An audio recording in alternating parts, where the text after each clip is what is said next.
जो yes so चलिए sir start करते हैं। जो हमारा मार्च का जो करंट अफेयर्स है ना, इस मार्च के करंट अफेयर्स के साथ स्टार्ट करते हैं। आई होप कि आप सभी लोग आ चुके हैं। जो लोग नहीं आए एक बार ग्रुप पे नोटिफाई कर दो, जो लोग रेस्ट करने गए थे, that sir is live, sir की क्लास लाइव हो चुकी है। तो पहला क्वेश्चन जो है यहाँ पर मार्च का जो हमारे एग्जाम के लिए महत्वपूर्ण है, वो पहला क्वेश्चन क्या पूछ रहा है?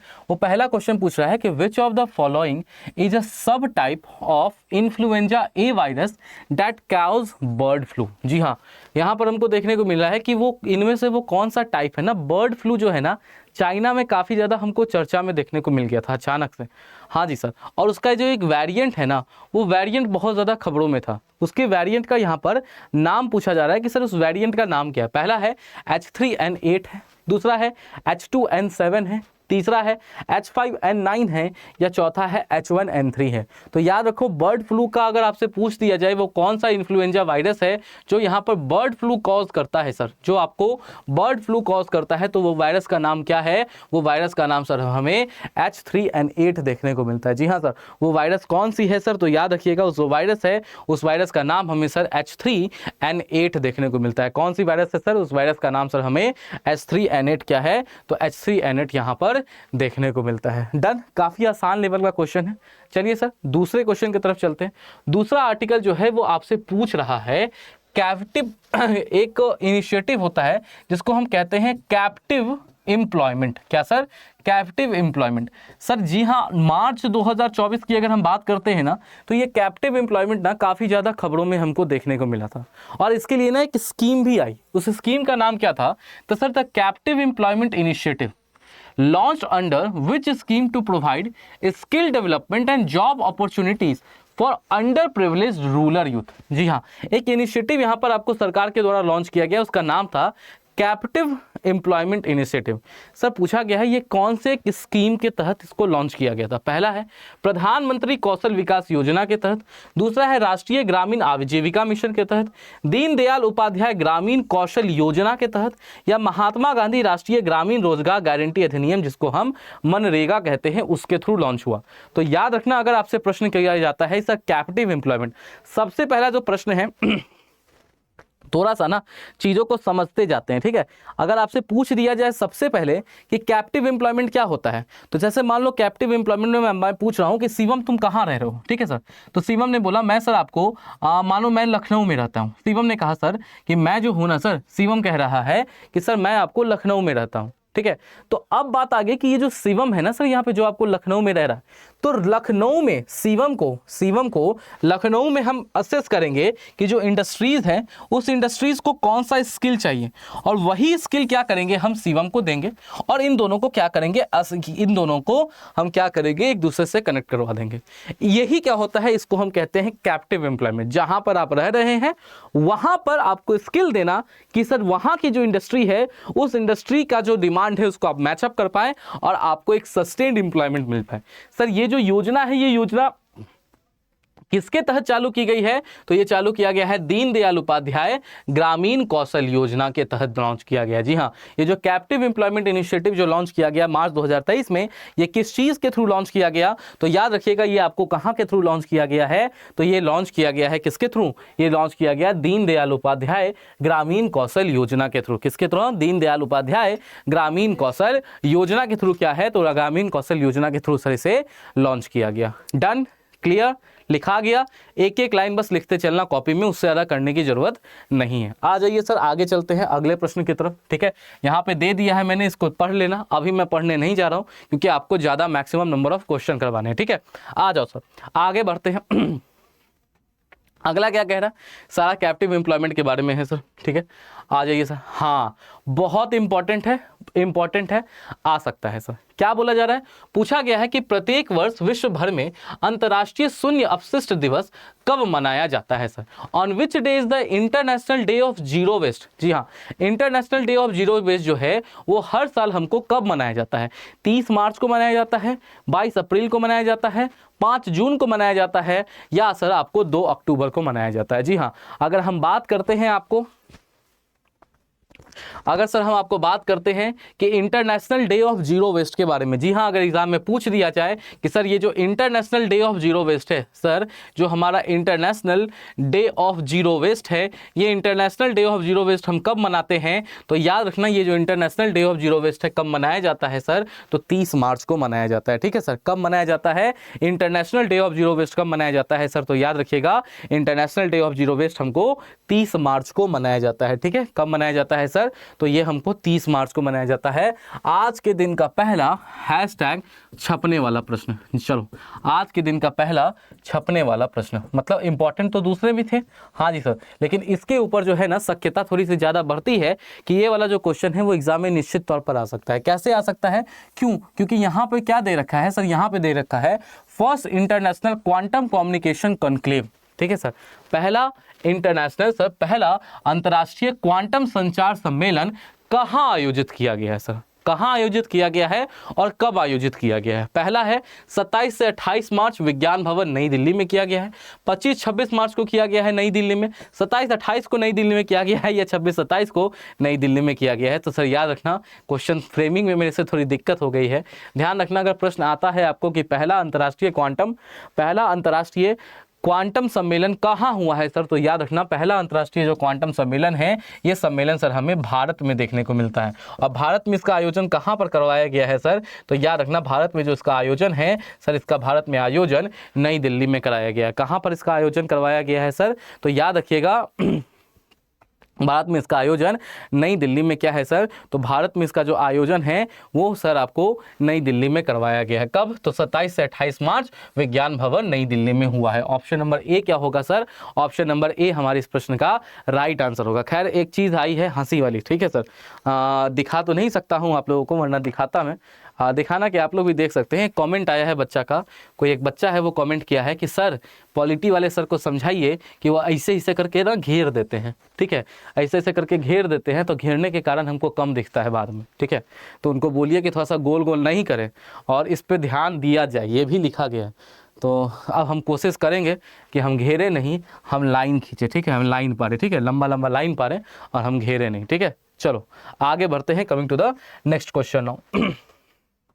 हाँ जी सर, अगला क्वेश्चन, अगर एक क्वेश्चन चूज करना हो मुझे सर, मार्च से ना एक क्वेश्चन चूज करके दो, कल भी दिया था ना सर, कौन सा सर, वो कार टी सेल थेरेपी वाला, ठीक है सर, नेक्स्ट कार 19 जो था भारत का अपना कार टी सेल थेरेपी जो इंडिया ने डेवलप किया है। आज अगर बोला जाए तो सर आज का ये क्वेश्चन होगा जो आपको निश्चित तौर पे क्या है एग्जाम में आ ही जाएगा, ठीक है।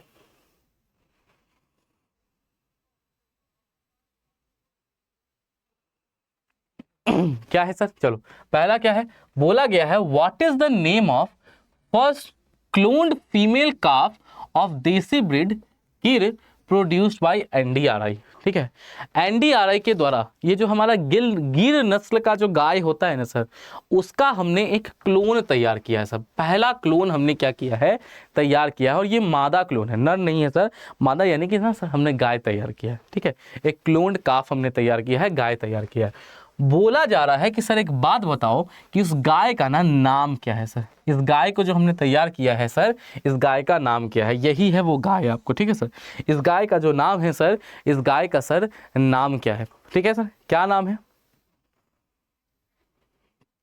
पहला है गंगा है, दूसरा है यमुना है, तीसरा है सरस्वती है, या चौथा है नर्मदा है, ठीक है सर। ये जो गाय है सर भारत का जो पहला क्लोन्ड काफ है सर, भारत का जो पहला क्लोन्ड गाय है, जिसको किसने डेवलप किया है सर, तो डेवलप किया है एनडीआरआई ने। किसने डेवलप किया है, एनडीआरआई ने डेवलप किया है। इसका पूछते कि सर इसका नाम क्या है, तो याद रखना इसका नाम है गंगा। किसका नाम है सर, इस गाय का नाम क्या रखा गया है, ये जो आपको क्लोन गाय यहाँ पर तैयार की गई है, इस क्लोन गाय का सर नाम क्या रखा गया है, तो सर याद रखिएगा इस क्लोन गाय का जो नाम है ना, इस क्लोन गाय का नाम सर आपको गंगा रखा गया है, यमुना नर्मदिया नर्मदा नहीं है, ठीक है सर। चलो coming to the next question now, अगले प्रश्न की तरफ चलते हैं। अगला क्वेश्चन क्या है सर, मेरा लल्ली भी ऐसा ही है सर, चलो अच्छा बात है हर्षिता, तुम अपना फोटो कभी यहाँ पे भेज देना, हम सबको दिखा देंगे, ठीक है। चलो आगे चलते हैं। अगला क्वेश्चन क्या कह रहा है? अगला क्वेश्चन कह रहा है कि सर स्वामी निवेश फंड का प्राथमिक उद्देश्य क्या है सर? हाल ही में ना मार्च में आपको एक और फंड जो है वो चर्चा में देखने को मिला है। फंड का नाम क्या है सर? तो फंड का नाम हमें स्वामी निवेश फंड देखने को मिलता है। पूछा जा रहा है कि सर ये जो स्वामी निवेश फंड है ना, इस स्वामी निवेश फंड का प्राथमिक उद्देश्य जो है, स्वामी निवेश फंड का प्राथमिक उद्देश्य क्या है?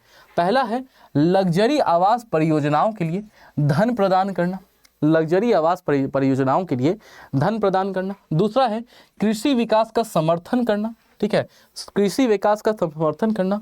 रुकी हुई, तनावग्रस्त या विलंबित किफायती और मध्यम आय वर्ग के आवास परियोजनाओं के लिए धन प्रदान करना, या औद्योगिक परियोजनाओं को वित्त पोषित करना।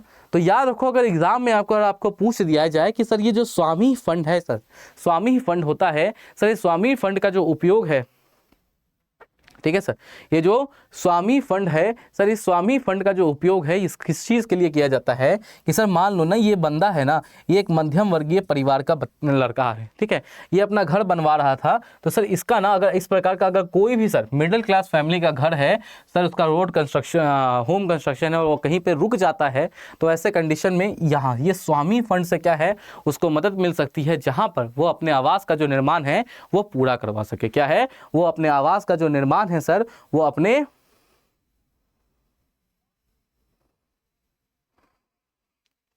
क्या है, वो अपने आवास का जो निर्माण है, वो अपने आवास का निर्माण सर यहाँ पर सफल करवा सके। इसीलिए कौन सा फंड लॉन्च किया गया है? तो इसके लिए एक फंड लॉन्च किया गया है। उस फंड का नाम क्या है सर? उस फंड का नाम हमें स्वामी फंड देखने को मिलता है। आप देख सकते हैं ये लिख दिया गया है। स्वामी फंड लॉन्च कब हुआ था? तो याद रखना 2019 में हमको देखने को मिलता है ये स्वामी फंड लॉन्च हुआ था। किसके द्वारा आता है सर? तो याद रखना मिनिस्ट्री ऑफ फाइनेंस के अंतर्गत आता है। यानी कि ये जो फंड है ना, स्वामी फंड, ये किसके अंतर्गत आता है सर? तो ध्यान रखिएगा, ये जो फंड है आपका, ये फंड आपको सर वित्त मंत्रालय के अंतर्गत आता है। किसके अंतर्गत आता है सर ये? तो ध्यान रखना, ये जो फंड है, ये फंड सर आपको वित्त मंत्रालय के अंतर्गत क्या है? तो ये फंड सर आपको वित्त मंत्रालय के अंतर्गत आता है। अगले क्वेश्चन पे चलते हैं। एंड ये अगेन हैशटैग आपके एग्जाम का छपने वाला प्रश्न है, ठीक है सर, आपके एग्जाम का छपने वाला प्रश्न। एक और प्रश्न जो आपके एग्जाम के लिए बेहद और काफी ज्यादा यहाँ पर महत्वपूर्ण है। क्या पूछा जा रहा है सर यहाँ पर? तो याद रखिएगा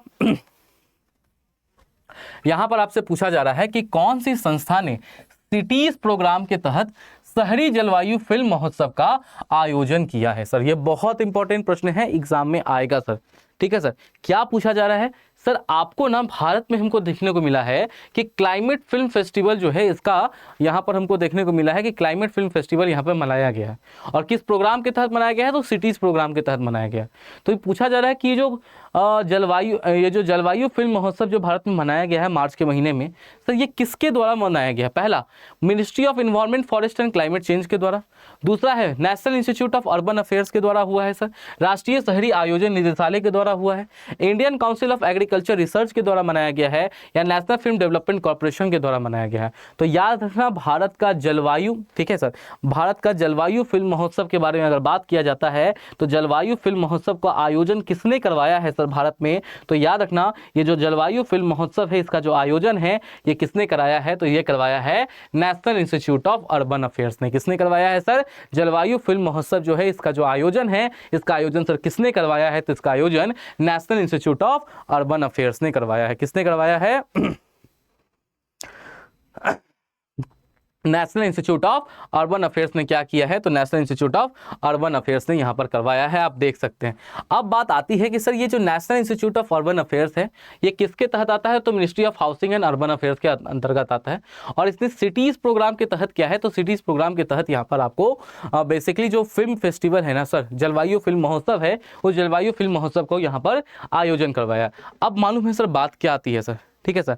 अब मालूम है यहाँ पे जो बात है, जो प्रश्न है, ये क्या पूछा जाता है सर? प्रश्न यहाँ पर आपसे पूछा जाएगा कि जो सिटीज प्रोग्राम है ना सर, ये सिटीज प्रोग्राम क्या है सर?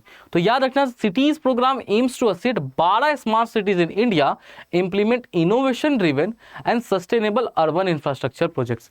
सर शहरीकरण, दो चीजें हैं सर। देखो, शहरीकरण जब होता है ना सर, जब आप अर्बनाइजेशन की तरफ जाते हैं तो कहा जाता है कहीं ना कहीं आप जलवायु को निगेटिवली इंपैक्ट करते हैं सर, ठीक है। तो शहरीकरण करना भी जरूरी है, उसको भी नहीं छोड़ सकते, लेकिन सर जलवायु परिवर्तन को भी देखना है। ग्रामीणीकरण की तरफ तो जा नहीं सकते। तो सर वैसा इंफ्रास्ट्रक्चर डेवलप करना पड़ेगा हमको जो क्लाइमेट रेजिलिएंट हो और क्लाइमेट को क्या है सर यहाँ पर आपको जो नुकसान है वो नहीं पहुंचाता है। By organising the urban climate film festival under cities programme, NIU is promoting programmes approach to urban infrastructure project, यानी कि अर्बन इंफ्रास्ट्रक्चर को उस प्रकार से हमको बनाना है, उस प्रकार से संभाल कर रखना है जहां पर निगेटिव इंपैक्ट यहाँ पर क्या है तो आपको ना हो। ठीक है, चलिए सर आगे चलते हैं। अगेन आपके एग्जाम का एक बहुत महत्वपूर्ण प्रश्न जिसके एग्जाम में आने की शक्यता ऑलमोस्ट 70 से 80% तक क्या है देखने को मिलती है। क्या है 70 से 80% तक की जो 70 से 80% तक की जो शक्यता है ये सर हमको देखने को मिल रही है। क्या पूछा जा रहा है सर, यहाँ पे बोला गया है कि कौन सी दो संगठनों ने सफलतापूर्वक वन वेव इंडिया 2 मिशन को लॉन्च किया है। सर हमको हाल ही में देखने को मिला ना कि मार्च के महीने में one wave India mission launch हुआ है सर, और ये वन वे इंडिया मिशन का फेज 2 लॉन्च हुआ है। One way India mission phase 2 जो है यहाँ पर, वो one way India mission phase 2 यहाँ पर क्या है आपको लॉन्च किया गया है। पूछा जा रहा है कि ये जो one wave India mission phase 2 है ना सर, ये किसके द्वारा लॉन्च किया गया है सर। ठीक है, ये जो आपको लॉन्च किया जा रहा है ये किसके द्वारा लॉन्च किया गया है। पहला है सर ये आपको इसरो और न्यू स्पेस इंडिया लिमिटेड के द्वारा लॉन्च किया गया है। सेकंड है भारतीय अंतरिक्ष इसरो और BSNL के द्वारा हुआ है सर। ये NSIL और ISPA के बीच लॉन्च हुआ है सर। ये हमको देखने को मिलता है अंतरिक्ष प्रशासन और अनुमति इन स्पेस और इसरो के द्वारा लॉन्च किया गया है। तो याद रखना ये जो वन वेव टेलीस्कोप है ना सर, सॉरी ये वन वेव इंडिया मिशन जो है, ये जो लॉन्च किया गया है वन वेव इंडिया मिशन, ये किसके द्वारा लॉन्च किया गया है तो ये लॉन्च किया गया है इसरो और NSIL के द्वारा। क्या लॉन्च किया गया है सर, ये हमको देखने को मिलता है इसरो और NSIL के द्वारा क्या है वन वेव इंडिया मिशन क्या है सर, यहां पर ध्यान रखना है इसरो और NSIL के द्वारा इसरो और NSIL के द्वारा क्या किया गया है तो इसरो और NSIL के द्वारा यहां पर आपको लॉन्च किया गया है। ठीक है, अब कब लॉन्चिंग इसकी हुई है तो आप देख सकते हैं, हम झूठ नहीं बोलते हैं सर। 25 मार्च 2023 को इंडियन स्पेस रिसर्च ऑर्गेनाइजेशन और NSIL ने इंडिया 2 मिशन को यहां पर सक्सेसफुली लॉन्च किया है। अब बात आती है कि सर ये जो वन वेव इंडिया मिशन है ना सर, ये जो सर आपका वन वेव इंडिया 2 मिशन है, ये वन वेव इंडिया 2 मिशन करता क्या है सर। ठीक है सर, ये जो सर आपको वन वेव इंडिया 2 मिशन है, ये one wave India 2 mission sir आपको करता क्या है तो मालूम है क्या करता है, एक ही साथ एक बार में 36 सैटेलाइट्स को हमको देखने को मिल रहा है 450 किलोमीटर के सर्कुलर ऑर्बिट में डिप्लॉय करना है। कितना सर, एक ही बार में एक साथ जो 36 उपग्रह हैं आपके, ठीक है सर, एक ही बार में एक साथ जो हमको 36 उपग्रह देखने को मिलते हैं, इन 36 उपग्रह को हमको क्या करना है 450 किलोमीटर का जो ऑर्बिट है उस सर्कुलर ऑर्बिट में डिप्लॉय करना है। अब बात होती है कि सर क्या हमने डिप्लॉय कर दिया, हाँ जी भैया हमने कर दिया, सफलतापूर्वक कर दिया। तो सर ये काम क्या करेगा सर, ठीक है। अब बात आती है कि ये जो है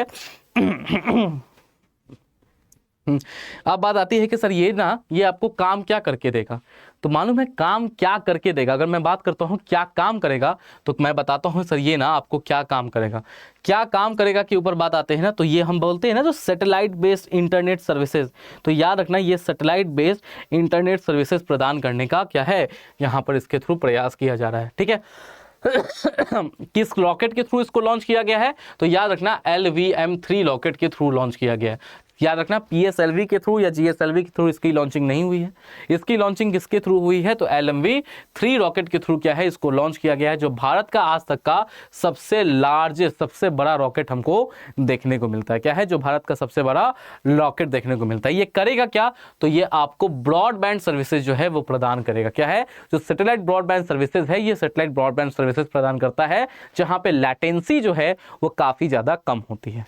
आया समझ में, क्लियर है, कोई दिक्कत कोई परेशानी, डन। ये इंपॉर्टेंट है sir, LVM-3 launch vehicle mark 3 क्या है सर, याद रखना LVM-3 का नाम है लॉन्च व्हीकल मार्क 3 के द्वारा क्या है तो लॉन्च व्हीकल मार्क 3 के द्वारा यहां पर इसको लॉन्च किया गया है। Done, clear. आ जाइए सर अगला एग्जाम का क्वेश्चन सर, हाँ जी सर 60 से 70% इस क्वेश्चन की आने की शक्यता है। बोला जा रहा है which countries are involve in operation interflex. हाल ही में मार्च में एक ऑपरेशन चलाया गया था, उस ऑपरेशन का नाम हमें देखना है को मिल रहा है, ऑपरेशन का नाम था सर ऑपरेशन इंटरफ्लेक्स।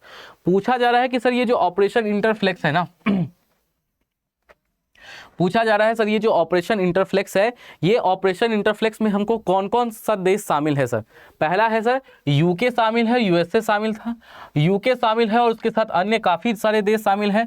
यूके शामिल है, कनाडा शामिल है, यूके और जर्मनी शामिल है। सर ये जो ऑपरेशन इंटरफ्लेक्स है, ये ऑपरेशन इंटरफ्लेक्स किन दो देशों ने मिलकर चलाया है सर। हाल ही में जो ऑपरेशन इंटरफ्लेक्स देखने को मिलता है, ये ऑपरेशन इंटरफ्लेक्स किन दो देशों ने यहाँ पर मिलकर आपको चलाया है। तो याद रखना ऑपरेशन इंटरफ्लेक्स कौन कौन से संबंधित है, कौन कौन देश शामिल है। तो इस ऑपरेशन में हमको यूके शामिल है और यूके के साथ सर हमें यूएस देखने को मिलता है। कौन कौन शामिल है सर, तो इस ऑपरेशन इंटरफ्लेक्स में सर हमें देखने को मिलता है कि यूके तो शामिल है, यूके के शामिल होने के साथ साथ भैया कौन शामिल है, तो हमको यूएस शामिल है।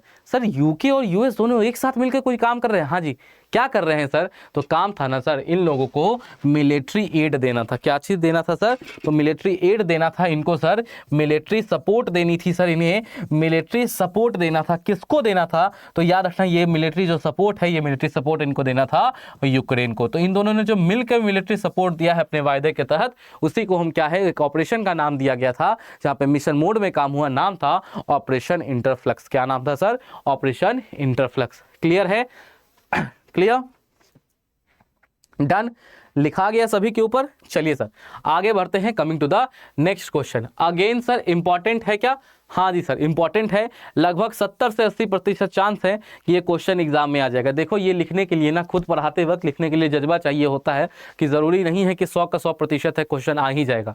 हम कोई क्वेश्चन गेस करने वाले मास्टर यहाँ पे नहीं बैठे हुए, हम तुमको सारा चीज़ पढ़ा दे रहे हैं जो एग्जाम के लिए ज़रूरत है। ठीक है, हाँ अब इतना हम कह सकते हैं कि आना इसी में से चाहिए। ठीक है, जितना हो सकता है उतना सारा चीज हम आपको पढ़ा देंगे।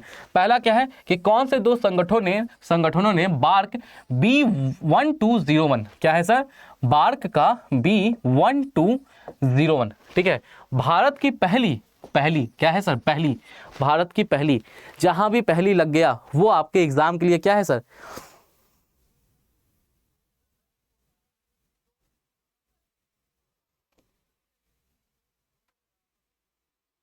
गुड इवनिंग सरिता, क्या है सर, बार्क 1201, ठीक है, भारत की पहली बॉक्साइट सर्टिफाइड रेफरेंस मटेरियल। क्या है sir, India's first bauxite certified reference material. यहां पर किस दो कंपनीज ने मिलकर, किन दो संगठनों ने मिलकर डेवलप किया है। नाम क्या है sir, bauxite certified reference material का लिखो, नाम क्या है सर, बी, कैपिटल बी लिखना है, फिर 12 लिखना है, फिर 0 लिखना है, फिर 1 लिखना है। याद रखना वो सीधे पूछ देगा ना। हाल ही में ये खबर में हमको देखने को मिला है, what does this code B1201 signifies, ये क्या दर्शाता है। तो याद रखना ये भारत का पहला बॉक्साइट सर्टिफाइड रेफरेंस मटेरियल है।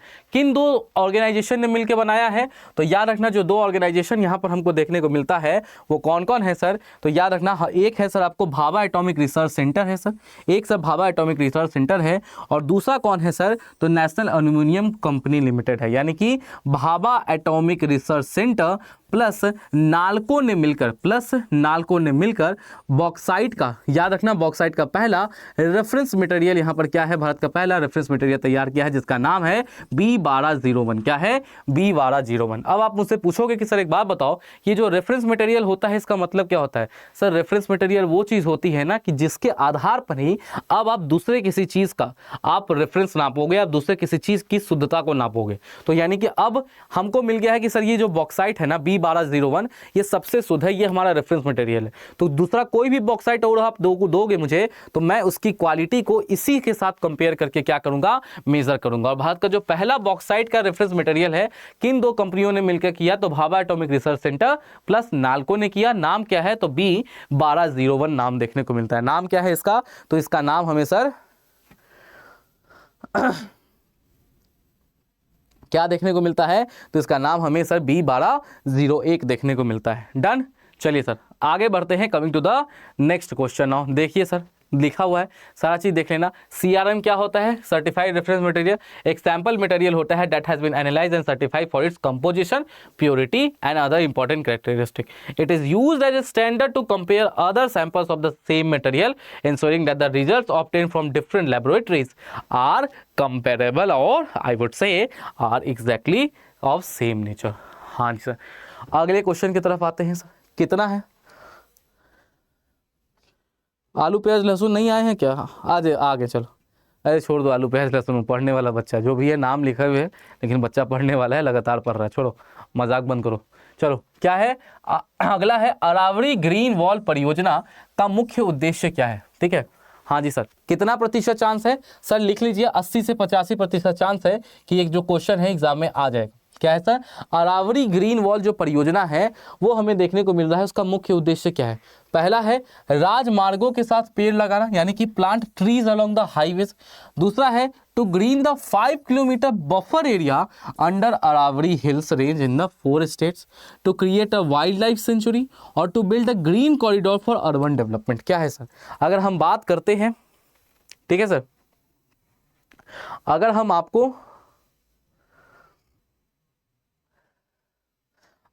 आपको बात करते हैं कि सर जो अरावली ग्रीन वॉल प्रोजेक्ट है, ठीक है सर, जो हमारा अरावली ग्रीन वॉल प्रोजेक्ट है, उस ग्रीन वॉल प्रोजेक्ट का मेन क्या है सर पोर्शन? अरे छोड़ो ना, यहाँ पे ना हम बना लेते हैं सर, ये अगर हमने इंडिया बनाया, ठीक है सर, ये अगर हमने सर इंडिया बनाया तो ये वाले पोर्शन में अरावलीज देखने को मिलती है ना सर, मिलती है ना सर। इसी अरावलीज में ना हमको क्या देखने को मिलता है, जैसे राजस्थान है, जैसे गुजरात है ना सर, इस प्रकार के 4 स्टेट्स हैं और उन पे अरावली का जो सर 5 किलोमीटर का जो सर बफर एरिया होता है ना सर, इस 5 किलोमीटर के इस 5 किलोमीटर के बफर एरिया में हमें क्या देखने को मिलता है सर? तो याद रखिएगा, जस्ट 1 सेकंड।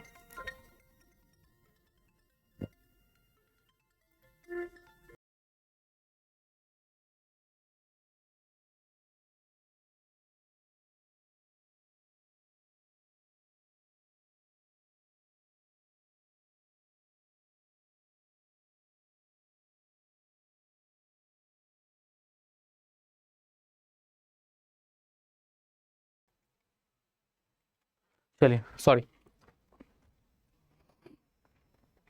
हाँ, तो क्या होगा सर? तो याद रखना क्या है, तो 4 राज्यों में अरावली जो पर्वतमाला है उसके चारों ओर 5 किलोमीटर का बफर क्षेत्र हमको तैयार करना है, जो चारों बगल क्या है? ग्रीनरी, यानी कि चारों बगल क्या है? पेड़ लगाओ। याद रखना, अरावली ग्रीन वॉल परियोजना का मतलब है पेड़ लगा के हम अरावली के चारों बगल क्या करेंगे? बफर जोन क्रिएट कर देंगे। क्या है? जो बफर जोन है ना, उसको हम यहाँ पर क्रिएट कर देंगे। आइए सर आगे चलते हैं। क्या है सर? देखो, अरावली ग्रीन वॉल प्रोजेक्ट है, किन किन स्टेट्स में लगाना है? तो सर हरियाणा में पड़ता है ना, अरावली का आता है ना सर, दिल्ली आता है, दिल्ली वाले रेंज में हरियाणा है, राजस्थान है, गुजरात है, दिल्ली है। तो इन 4 राज्यों में हरियाणा, राजस्थान, ठीक है सर, हरियाणा, राजस्थान के साथ गुजरात तो आइबे करेगा सर, गुजरात, और गुजरात के साथ हमको देखने को मिलता है दिल्ली। तो इन 4 राज्यों में क्या है? 5 किलोमीटर का बफर जोन अरावली के चारों तरफ ग्रीन मफलर काइंड ऑफ क्या है? हमको sir green muffler kind of create कर दिया जाएगा। ठीक है, ग्रीन मफलर क्रिएट कर दिया जाएगा। सर आपका कॉल आ गया। अरे भैया, तुम ही लोग वाला कॉल है, ऑफिस से ही कॉल है। पूछा जा रहा है कि कल सुबह में करंट अफेयर्स में क्या पढ़ाइएगा, बताओ, कोई टॉपिक है तो बताओ, वही पढ़ा देंगे, बताओ। चलते हैं आगे, coming to the next question now. हाँ जी सर, कितना प्रतिशत चांस? मोर देन 90, या मैं सीधा लिख दूं 95% चांस है सर।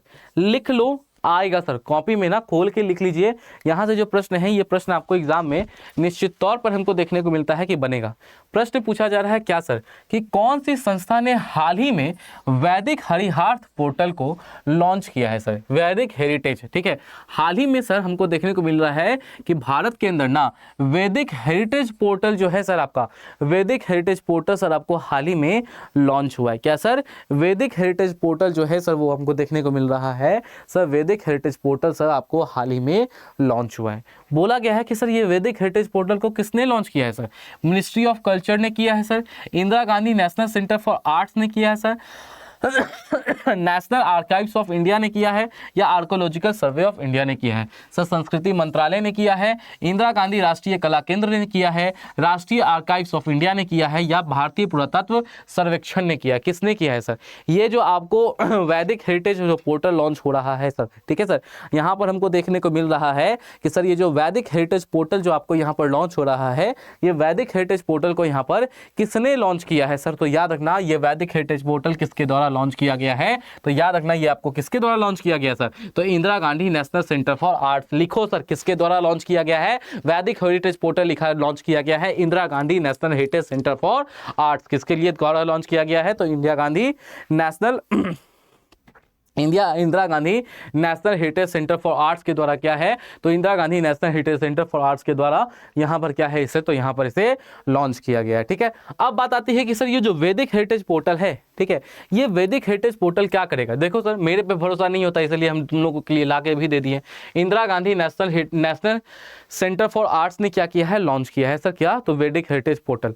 अब ये क्या है सर, तो कुछ नहीं है, एक डिजिटल रिपोजिटरी है सर, एक डिजिटल पूरा का डेटा बना के रख दिया गया है, जहां पे आप इंडिया के वैदिक कल्चर के बारे में, वैदिक ट्रेडिशंस के बारे में जो भी जानना चाहते हैं सर, जो भी सीखना चाहते हैं वैदिक हेरिटेज के बारे में, आप वहां से वैदिक काल के बारे में सारी की सारी जानकारी यहां पर क्या है, तो सर दिव्या कह रही है सर सबका देख ली तो एक कर दी, यही दिक्कत है, मत करना। एग्जाम में जब बैठता है आदमी ना तो दाहिने बाएं देखता है, और सेम क्वेश्चन पे बगल वाला में अगर 52 का एक जगह 52 का बी मारे हुए हैं तो हम 52 का बी मार देते हैं। ठीक, ये वाला काम मत करना। चलो क्या है सर, देखो, the portal offers detailed information about oral traditions, textual tradition in the form of published books, manuscripts और इम्प्लीमेंट्स। ठीक है, यज्ञ रिलेटेड, और अरे यज्ञ वगैरह होता है, मतलब जो भी हमारा वेद से संबंधित जितना भी चीज़ है उसके बारे में अगर आपको जानकारी चाहिए तो उसके लिए वैदिक हेरिटेज पोर्टल लॉन्च हुआ है, जो हमारे वैदिक इतिहास के बारे में एक एक चीज़ आपको बताता है, कब कंपाइल हुआ, उसके फोटोज़ क्या हैं सर, और किस प्रकार से ना वैदिक लिटरेचर के बारे में अगर हम बात करते हैं ना तो इसमें दो चीज़ें हमको देखने को मिलती है। एक क्या होता है सर, याद रखना, एक हमको देखने को मिलता है स्मृति लिटरेचर, ठीक है सर, एक होता है स्मृति लिटरेचर, ठीक है, और दूसरा क्या होता है, दूसरा होता है श्रुति लिटरेचर, दूसरा होता है सर श्रुति लिटरेचर। ठीक है,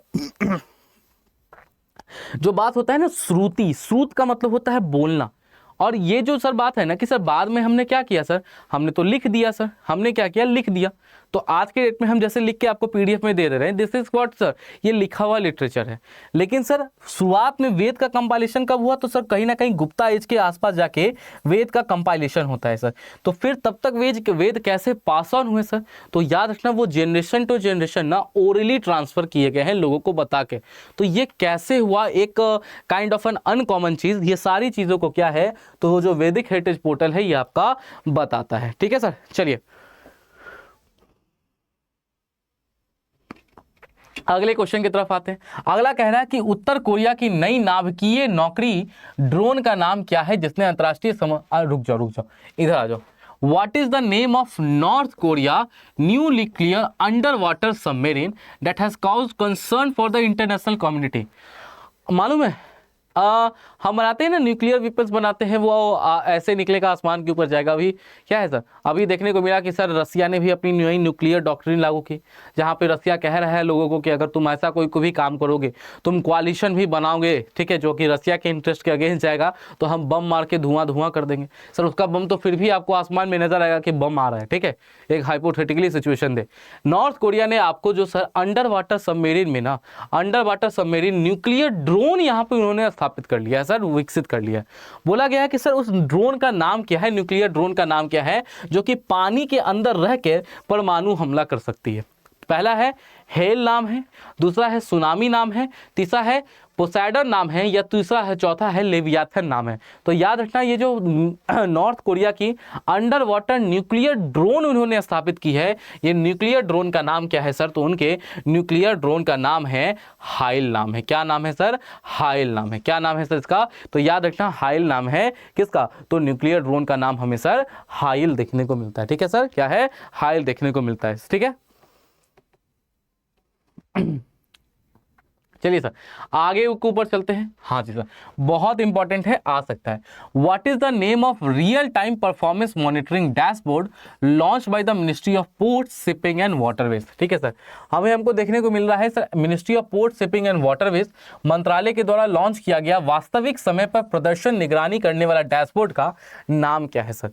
पहला है सर सागर रत्न नाम है, दूसरा है सागर मंथन नाम है, सागर दर्शन नाम है, या सर सागर विकास नाम है। हाल ही में ministry of port shipping shipping and जो वाटरवेज है इसके द्वारा एक पोर्टल लॉन्च किया गया है, ठीक है, जो रियल टाइम में क्या है, जो मंत्रालय है ना सर, या उसका जितने भी डिपार्टमेंट्स हैं उनके परफॉर्मेंस को क्या करती है सर, उनके परफॉर्मेंस को हमको देखने को मिल रहा है कि असेस करती है कि कौन सा परफॉर्मेंस कितना सही जा रहा है और कौन सा परफॉर्मेंस सर हमको देखने को मिल रहा है कि कितना गड़बड़ जा रहा है। तो यहाँ पे बोला जा रहा है कि सर उस डैशबोर्ड का, उस प्लेटफॉर्म का नाम क्या है, क्या सागर रत्न है, सागर मंथन है, सागर दर्शन है या सागर विकास है। सर हिंदू पौराणिक चीज में जाओगे तो सागर मंथन का बहुत स्कोप है, तो इसका ना आंसर भी इसका आंसर भी क्या हो जाएगा सर, तो याद रखना इसका जो आंसर है वो हमें सागर मंथन देखने को मिलता है। क्या है सर इसका राइट आंसर, तो याद रखिएगा इसका जो राइट आंसर है, इसका राइट आंसर सर हमें सागर मंथन देखने को मिलता है। क्या होगा इसका राइट आंसर,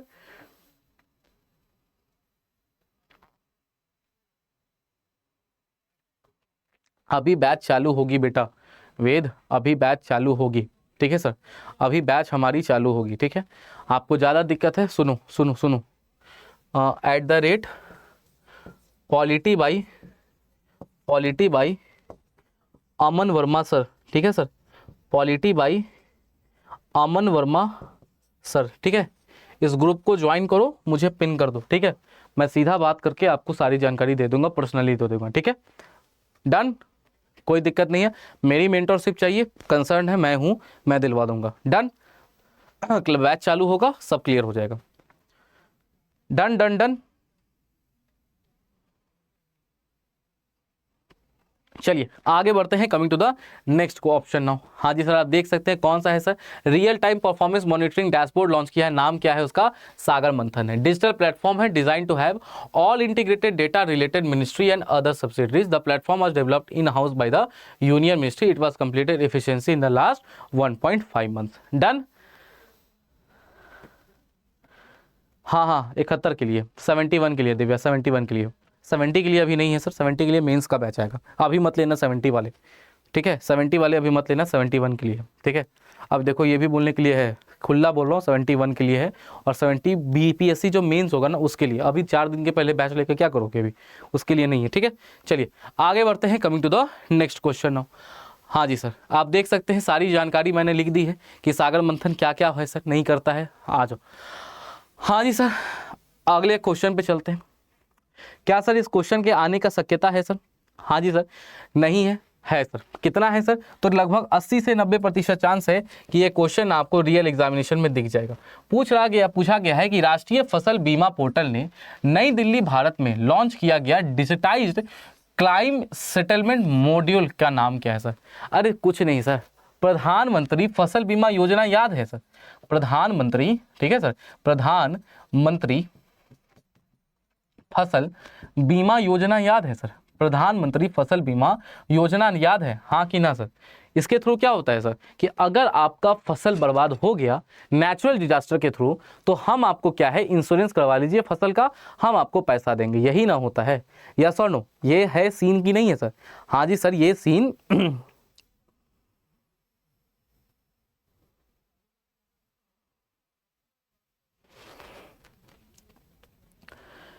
ये सीन है कि नहीं है सर, है सर, है ना सर। हाँ जी सर, अब देखो सर, अब बोला गया है कि सर इसी के थ्रू क्या है, तो हमको देखने को क्या मिलता है सर, हमको देखने को मिलता है नेशनल क्रॉप इंश्योरेंस पोर्टल। क्या है सर, हमको देखने को मिल रहा है नेशनल क्रॉप इंश्योरेंस पोर्टल ने अभी आपको एक नया डिजिटल मॉड्यूल लॉन्च किया, एक digitise claim settlement module launch किया है, कि डिजिटली क्या है, फार्मर अपना वहां पे उस योजना के थ्रू क्लेम डालेंगे, और क्लेम ना बैंक जाने की आवश्यकता नहीं है क्लेम लेने के लिए, डिजिटल ही वो क्लेम क्या है वो आपको क्लियर हो जाएगा, और आपको जो पैसा है वो पैसा मिल जाएगा।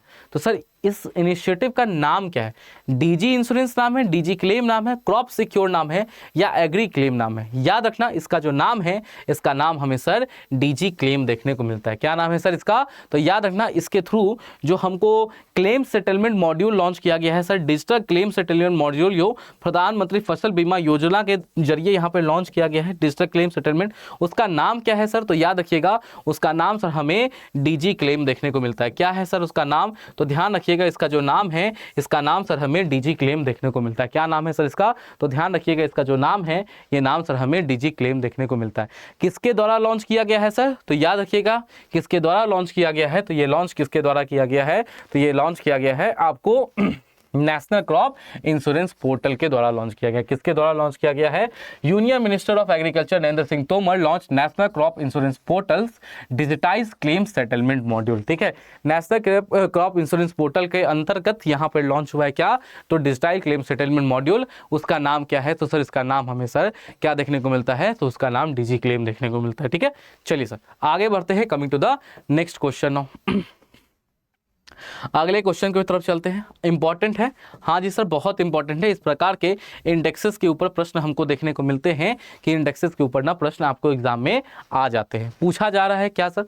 आओ देखते हैं। बोला गया है कि कौन सी संस्था वर्ल्ड हैप्पीनेस रिपोर्ट प्रकाशित करती है सर। ठीक है, वर्ल्ड हैप्पीनेस रिपोर्ट जो है यहाँ पर किस संस्था के द्वारा प्रकाशित किया जाता है? पहला है विश्व बैंक के द्वारा किया जाता है, दूसरा है अंतर्राष्ट्रीय मुद्रा कोष के द्वारा किया जाता है, संयुक्त राष्ट्र सतत विकास समाधान नेटवर्क के द्वारा किया जाता है, या विश्व स्वास्थ्य संगठन के द्वारा किया जाता है। तो याद रखना, अगर हम बात करते हैं वर्ल्ड हैप्पीनेस रिपोर्ट के बारे में, ठीक है सर, ये हाँ नेशनल क्रॉप इंश्योरेंस पोर्टल के थ्रू चरण बिल्कुल सही है। उसके अंतर्गत डीजी क्लेम लॉन्च हुआ है जो डिजिटलाइज रूप से क्लेम जो है डिस्प्यूट सेटल करता है अंडर प्रधानमंत्री फसल बीमा योजना। ठीक है, तो इसका आंसर क्या होगा? याद रखिएगा, अगर आपसे पूछा जाता है एग्जाम में कि जो वर्ल्ड हैप्पीनेस रिपोर्ट है किसके द्वारा रिलीज की जाती है, तो United nation sustainable solution development solution network के द्वारा। लिखो कमेंट में, याद होगा, कॉपी में लिखो, कमेंट में लिखो, घिस दो, याद रखो। आज अगर मार्च कंप्लीट कर रहे हैं ना, तो आज के बाद एग्जाम से पहले मार्च उठाने का जरूरत नहीं है। अब दोबारा फिर से रिवीजन में जाओगे तो गड़बड़ा जाओगे। इतना पेज पे आप मुझे पढ़ाते हुए जनरल जो लाइव क्लास होती है उसमें नहीं देखते हो, आराम से पढ़ाते हैं, उस टाइम पे आराम से पढ़ना है। अभी जल्दी करना है, एक एक वर्ड लिखो। क्या है sir? United nation sustainable development solution network के द्वारा क्या है? वर्ल्ड हैप्पीनेस रिपोर्ट यहाँ पर पब्लिश की गई है। तो अब सर एक बात बताओ कि सबसे ज्यादा हंसने वाला जो राज्य है सर, जहां पे लोग सबसे ज्यादा खुश रहते हैं, हंसते रहते हैं, वो हमको कौन देखने को मिलता है? तो वो हमको कौन देखने को मिला है सर? हमको देखने को मिल रहा है कि फिनलैंड। कहाँ के सर हमको नजर आते हैं कि लोग सबसे ज्यादा खुश रहते हैं? तो याद रखना, जो फिनलैंड है ना, फिनलैंड के हमको जो लोग हैं वो सबसे ज्यादा क्या है सर? खुश रहते हैं। फिनलैंड के बाद कौन आता है सर? तो खुश रहने वाले, दांत दिखाने वाले, यानी कि हंसने वाले दूसरे जगह के लोग कौन होते हैं? तो वो हमको डेनमार्क के देखने को मिलते हैं। फिर हमको सर आइसलैंड के देखने को मिलते हैं। कहाँ के सर? तो फिर सर हमें आइसलैंड के देखने को मिलते हैं। तो तीन जो टॉप 3 है ये इसको याद रख लेना। क्या सर? पहला नंबर पे फिनलैंड, दूसरा नंबर पे डेनमार्क, और तीसरा नंबर पे कौन है? तो तीसरा नंबर पे सर हमें आइसलैंड देखने को मिलता है। क्या है सर तीसरा नंबर पे? तो याद रखिएगा तीसरा नंबर पे आइसलैंड देखने को मिलता है। बात करते हैं कि सर इंडिया में लोग हंसते हैं कि नहीं हंसते हैं। अब तुम अपने आप से पूछो कि तुम हंस रहे हो कि नहीं रो रहे हो। सर बीपीएससी का प्रीलिम्स आ रहा, अभी तो रो ही रहे, लेकिन सर याद रखना हमारा पोजीशन थोड़ा सा ठीक हुआ है, यानी कि अब पहले से ज्यादा थोड़ा सा हम दांत दिखा रहे हैं। हम 136 से लेकर 126 पे पहुंच चुके। कहां पर?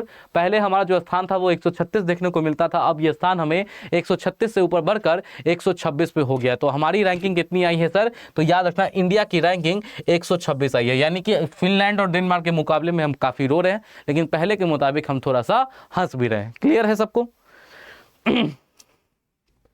क्लियर है? डन। चलिए सर, पहले 136 था दिव्या, पहले 136 था, अभी 126 हो गया है। ठीक है सर जी, ऐसे काम चल सकता है क्योंकि ये कहाँ एकदम चलेगा बेटा। तुमको क्या लग रहा है? तुमको 1 घंटे का क्लास डिलीवर करने के लिए ना चक्कर में, ठीक है, 5 घंटे का मेहनत लगता है, पूरा करंट अफेयर्स पढ़ना पड़ता है, तब जाके करंट अफेयर्स निकलता है। ठीक है, ऐसे नहीं निकल जाता है। ठीक है 5 घंटा में ना 30 दिन का न्यूज़पेपर पढ़ना, सारा हिंदू, सारा इंडियन एक्सप्रेस को छान मारने में ना टाइम लगता है। ठीक है, चलो आगे चलते हैं। Coming to the next question now. हाँ जी सर, अगर उधर नहीं दिख रहा होगा तो इधर देख लेना। ठीक है, एक और रिपोर्ट है, ये रिपोर्ट हमारे लिए आवश्यक है। क्या पूछ रहा है सर? यहाँ पे पूछा जा रहा है कि टेक्नोलॉजी एंड इनोवेशन रिपोर्ट 2023 को किस संगठन के द्वारा प्रकाशित किया गया है? ठीक है, टेक्नोलॉजी एंड इनोवेशन रिपोर्ट जो 2023 है, ये टेक्नोलॉजी एंड इनोवेशन रिपोर्ट 2023 किस संगठन के द्वारा प्रकाशित किया गया है? यूएनईपी के द्वारा किया गया है, यूएनसीटीएडी के द्वारा किया गया है, वर्ल्ड बैंक के द्वारा किया गया है सर, या फिर आपको आईएमएफ के द्वारा किया गया है? Sir technology and innovation report 2023 जो है, ये टेक्नोलॉजी एंड इनोवेशन रिपोर्ट 2023 किस संगठन के द्वारा पब्लिश किया गया है? तो याद रखिएगा ये किसके द्वारा पब्लिश किया गया है? तो ये पब्लिश किया गया है यूंगटाड के द्वारा। किसके द्वारा? तो यूएनसी सॉरी ये किसके द्वारा पब्लिश किया गया है सर? तो याद रखिएगा ये हमको देखने को मिलता है पब्लिश किया गया है UNCTAD के द्वारा, ठीक है। टेक्नोलॉजी एंड इनोवेशन किसके द्वारा? तो UNCTAD। वर्ल्ड हैप्पीनेस रिपोर्ट किसके द्वारा? तो United nation sustainable development solution network के द्वारा, ठीक है। अब इस रिपोर्ट में क्या कहा जाता है सर? तो याद रखना है United nation conference on trade and development, sorry क्या है पूछा जा रहा है? यूनाइटेड नेशन कॉन्फ्रेंस ऑन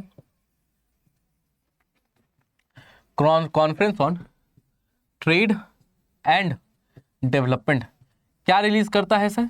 तो ये हमको देखने को मिलता है, ये क्या रिलीज करता है? तो ये आपको रिलीज करता है technology and innovation report 2023 UNCTAD के द्वारा यहाँ पर रिलीज किया जाता है।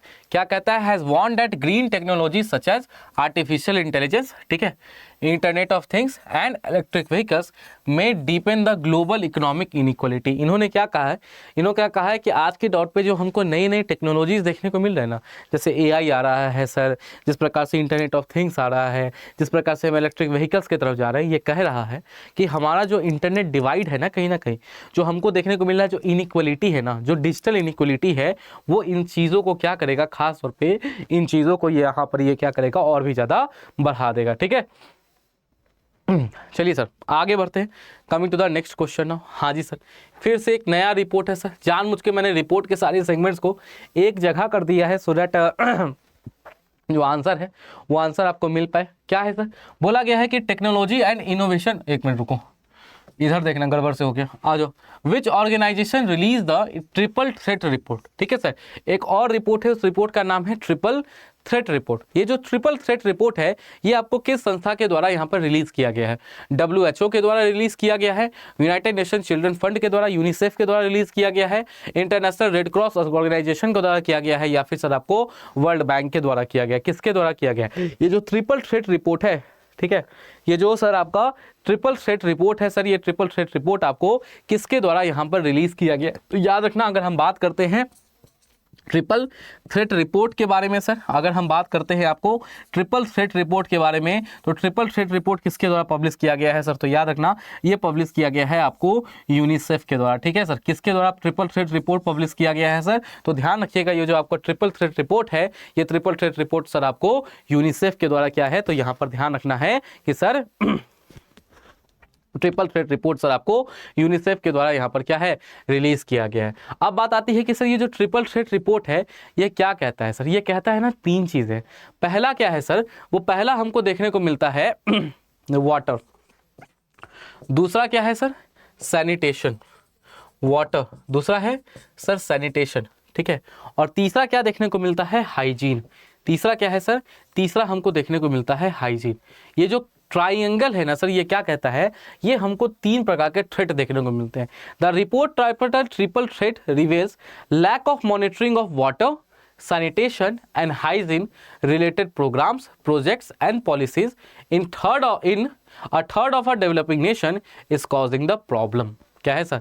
हमको देखने को मिल रहा है ना कि अभी आपको जो विकासशील देश है, और ख़ास तौर पे ना रिपोर्ट आई है, आगे क्वेश्चन में आएगा कि 2050 तक वो कौन सा एक राज्य होगा, मतलब देश होगा, जो कि सबसे ज़्यादा जल संकट से ग्रसित होगा, तो उसमें पहले स्थान पे भारत होगा। ये रिपोर्ट कहता है, जो यहाँ पर आपको जो रिपोर्ट है ना, जो ट्रिपल थ्रेट रिपोर्ट है जो आपको यूनिसेफ के द्वारा पब्लिश की गई है, ये कहता है कि सर वाटर, सैनिटेशन और हाइजीन के लेवल पे विकासशील देश जो है ना, हर 10 में से तीसरा विकासशील देश यहाँ पे रिपोर्ट अच्छे तरीके से इनको मॉनिटर नहीं कर रहा है। और इस मॉनिटर के नहीं करने के कारण क्या है, वो आगे चल के एक बहुत ज़्यादा गहरे जल संकट में क्या है, तो काफ़ी ज़्यादा गहरे जल संकट में चला जाएगा। इसी को लेकर क्या है सर? तो इसी को लेकर रिपोर्ट बनाई गई है। रिपोर्ट का नाम क्या है? ट्रिपल थ्रेट रिपोर्ट है। किसके द्वारा पब्लिश किया गया है? तो सर यूनिसेफ के द्वारा पब्लिश किया गया है। ट्रिपल थ्रेट का मतलब क्या होता है कि सर वाटर, सैनिटेशन और हाइजीन को मॉनिटर ना करना। क्लियर है? कोल्ड दोबारा हो गया हमको, कोल्ड हमको दोबारा हो गया, हमको भी लग रहा है, ठीक है। भगवान करे नहीं हो, नहीं तो तुम लोगों का क्लास ब्रेक हो जाएगा। चलिए सर आगे चलते हैं। Coming to the next question. हाँ जी सर, इनको कौन कौन पहचान रहा है? जल्दी बताना, कौन कौन है आप में से जो इन्हें पहचान रहा है। ठीक है सर, इनको कौन कौन है यहाँ पे जो पहचान रहा है? पहला है 2023 का एबल प्राइज विजेता कौन है सर? ठीक है, मैथमेटिक्स के लिए दिया जाता है। ठीक है, ये जो प्राइस है ना, ये प्राइस सर आपको मैथमेटिक्स के लिए दिया जाता है। ठीक है, पूछा जा रहा है कि सर 2023 का जो एबल प्राइज विजेता है, 2023 का एबल प्राइज विजेता यहाँ पर हमें कौन देखने को मिल रहा है? पहला है लुइस कैफरेली देखने को मिल रहा है, एंड्रयू वेल्स देखने को मिल रहा है, टेरेंस टाउ देखने को मिल रहे हैं, या ग्रिगोरी पेरेलमान देखने को मिल रहे हैं, या ग्रिगोरी पेरेलमान देखने को मिल रहे हैं। बताओ सर क्या होगा राइट आंसर?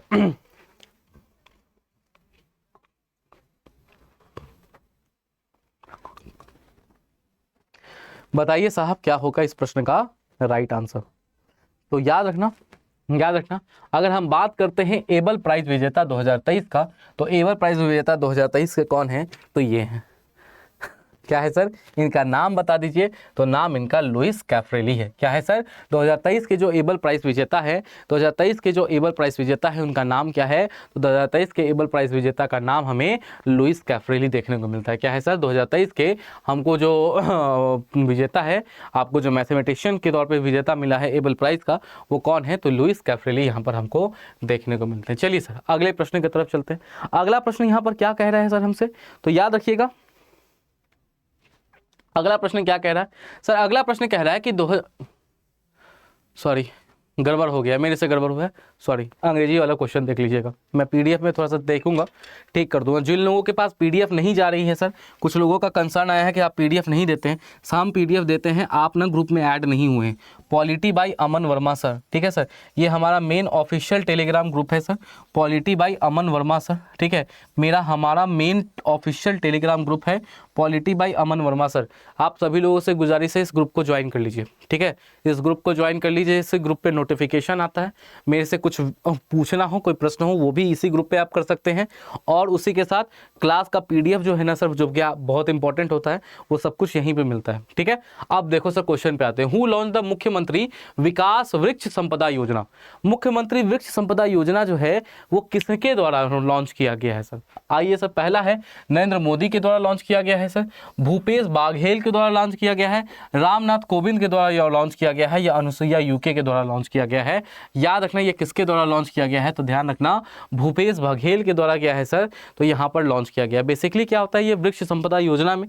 तो याद रखो, अगर हम वृक्ष संपदा योजना के बारे में बात करते हैं ना, तो छत्तीसगढ़ में ये जो स्कीम है यहाँ पर लॉन्च की गई है। कहाँ लॉन्च किया गया है सर ये स्कीम? तो ध्यान रखना छत्तीसगढ़ के जो हमारे मुख्यमंत्री साहब देखने को मिलते हैं।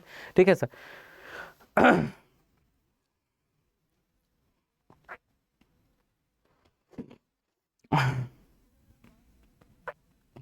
क्या है सर? देखो क्या है, हमको देखने को मिलता है छत्तीसगढ़ के जो हमारे मुख्यमंत्री हैं भूपेश बघेल साहब, उनके द्वारा मुख्यमंत्री वृक्ष संपदा योजना लॉन्च किया गया। अब बात आती है कि सर इस वृक्ष का क्या है सर? तो कुछ नहीं है सर, बेसिकली क्या है ना, फाइनेंशियल असिस्टेंस दिया जा रहा है किसानों को और जो लैंड ओनर्स है ना उनको, कि वो क्या करे सर? तो वो ट्री प्लांटेशन करे। क्लाइमेट चेंज से लड़ने के लिए वो क्या करे? तो वो हमको देखने को मिलता है पेड़ लगाओ, और पेड़ लगाने के लिए सरकार तुमको पैसा दे रहा है, क्योंकि हम तुमको सीधा बोलेंगे कि तुम जाओ और पेड़ लगाओ, तो तुम तो पेड़ लगाओगे नहीं। तो सरकार यहाँ पे जो छत्तीसगढ़ की सरकार है वो पैसा दे रही है किसानों को, वो सर लैंड ओनर्स को अलग से क्या है, इंसेंटिवाइज कर रही है कि हम आपको क्या है, हम आपको यहाँ से आपके काम के लिए सराहना दे रहे हैं, पैसा दे रहे हैं, आप क्या है तो आप सर पेड़ लगाइए। ठीक है, तो ट्री प्लांटेशन ड्राइव छत्तीसगढ़ का क्या है? तो नाम है वृक्ष संपदा योजना। हाँ जी सर, ये बहुत इंपॉर्टेंट है, यहाँ पर 90% चांस कहीं ना कहीं बनता है कि ये क्वेश्चन हमको देखने को मिल जाएगा। जितना बेहतर क्वेश्चन है उतना ही ज्यादा ये इंटरेस्टिंग भी है। क्या पूछा जा रहा है? पूछा गया है call before you dig app, ठीक है, को कौन सा विभाग शुरू किया है सर? किस विभाग के द्वारा call before you dig app जो है ये लॉन्च किया गया है? ठीक है sir, which department initiative call before you dig app? पहला है ministry of environment forest and climate change, दूसरा है ministry of road transport and highways, department of telecommunication, या ministry of housing and urban affairs? Sir आपको पहला है sir ministry of environment and climate change sir, यहाँ के पर्यावरण एवं जलवायु परिवर्तन मंत्रालय। दूसरा है राजमार्ग विकास और यातायात मंत्रालय, दूरसंचार विभाग, शहरी आवास और योजना मंत्रालय। किसके द्वारा लॉन्च किया गया है?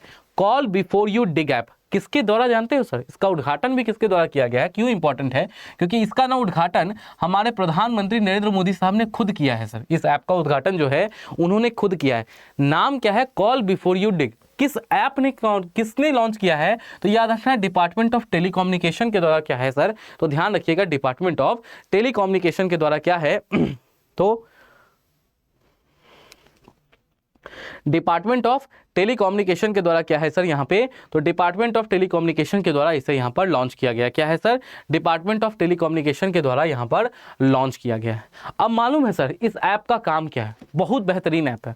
आप लोगों के एरिया में निश्चित होगा सर कि सर ये ना सर जमीन थी सर, ये सर जमीन थी। हाँ सर, ये जमीन था सर।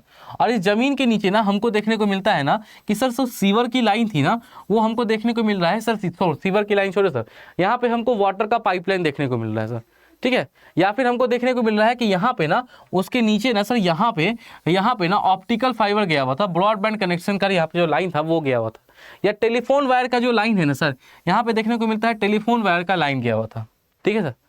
अब आए रोड खनने वाले, उनको कुछ काम था, वो आए और सीधे ऐसे यहाँ पे कुल्हाड़ी मारना चालू किया, फोड़ दिया। यहाँ पे ऑप्टिकल फाइबर का जो तार है वो कट गया।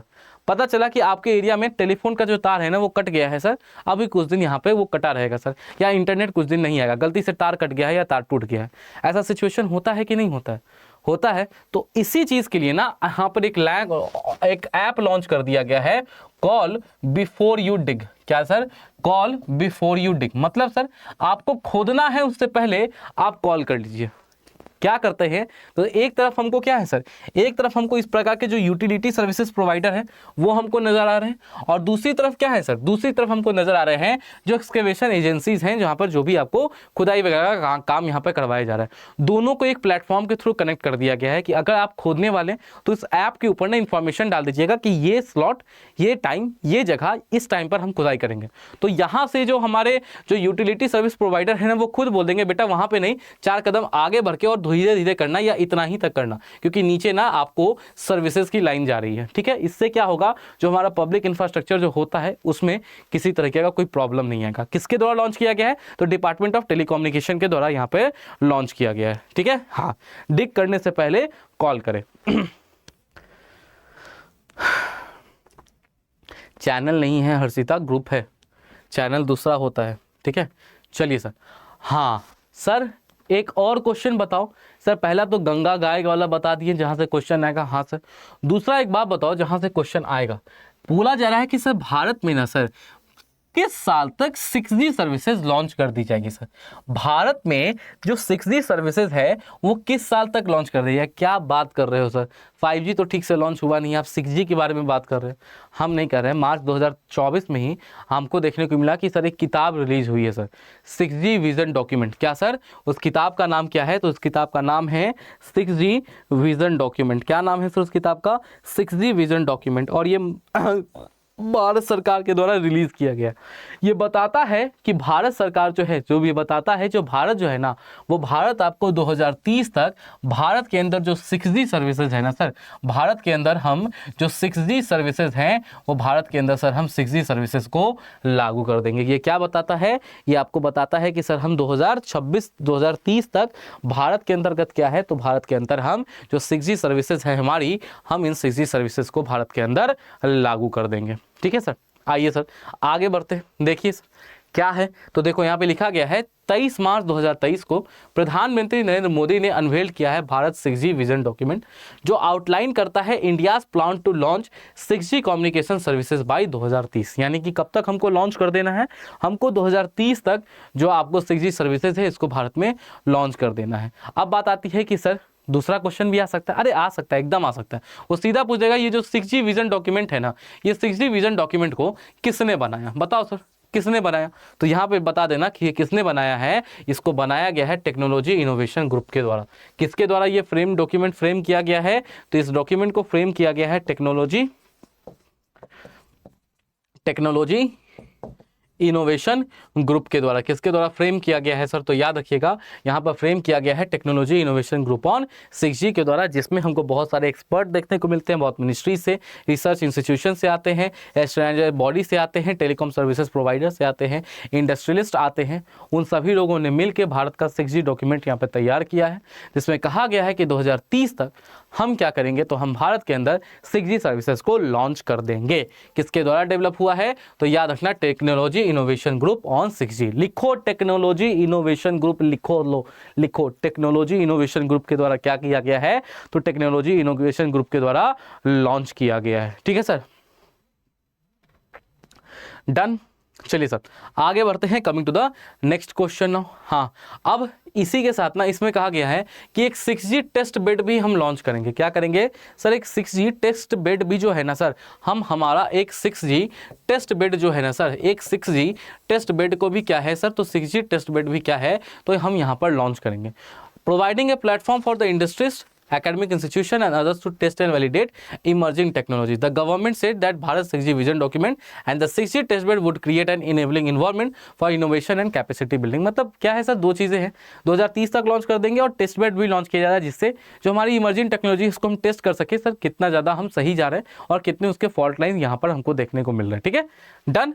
टेक्नोलॉजी इनोवेशन ग्रुप के द्वारा क्या है, ये पूरा का पूरा डॉक्यूमेंट यहाँ पर बनाया गया है। क्या है? तो ये पूरा का पूरा डॉक्यूमेंट क्या है, यहाँ पर हमको देखने को मिलता है, बनाया गया है।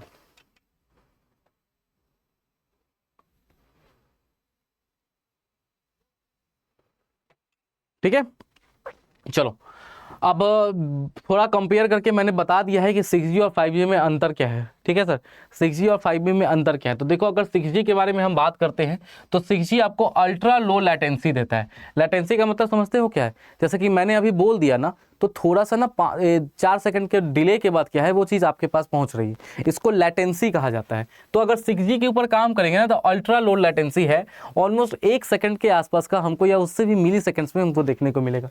With speed up to speed कितना हो जाएगा, तो 1 टेट्राबाइट पर सेकंड। ठीक है, अभी कितना है सर, हम बात करते हैं ना सर, हम कितना दे रहा है, इंटरनेट स्पीड चेक करते हैं सर, 50 MB का Mbps दे रहा है। हाँ, 100 Mbps देता है तो हम बोलते हैं बहुत खुश हैं। सर 6G पे जाओगे ना, तो आपको 1 टेट्राबाइट पर सेकंड का स्पीड यहाँ पर दिया जाएगा, जो कि 1000 टाइम ज़्यादा होगा जो हमारा टॉप 5G का स्पीड देखने को मिलता है। सोचो, जो टॉप 5G का स्पीड है ना, उससे 1000 गुना स्पीड ज़्यादा होगा।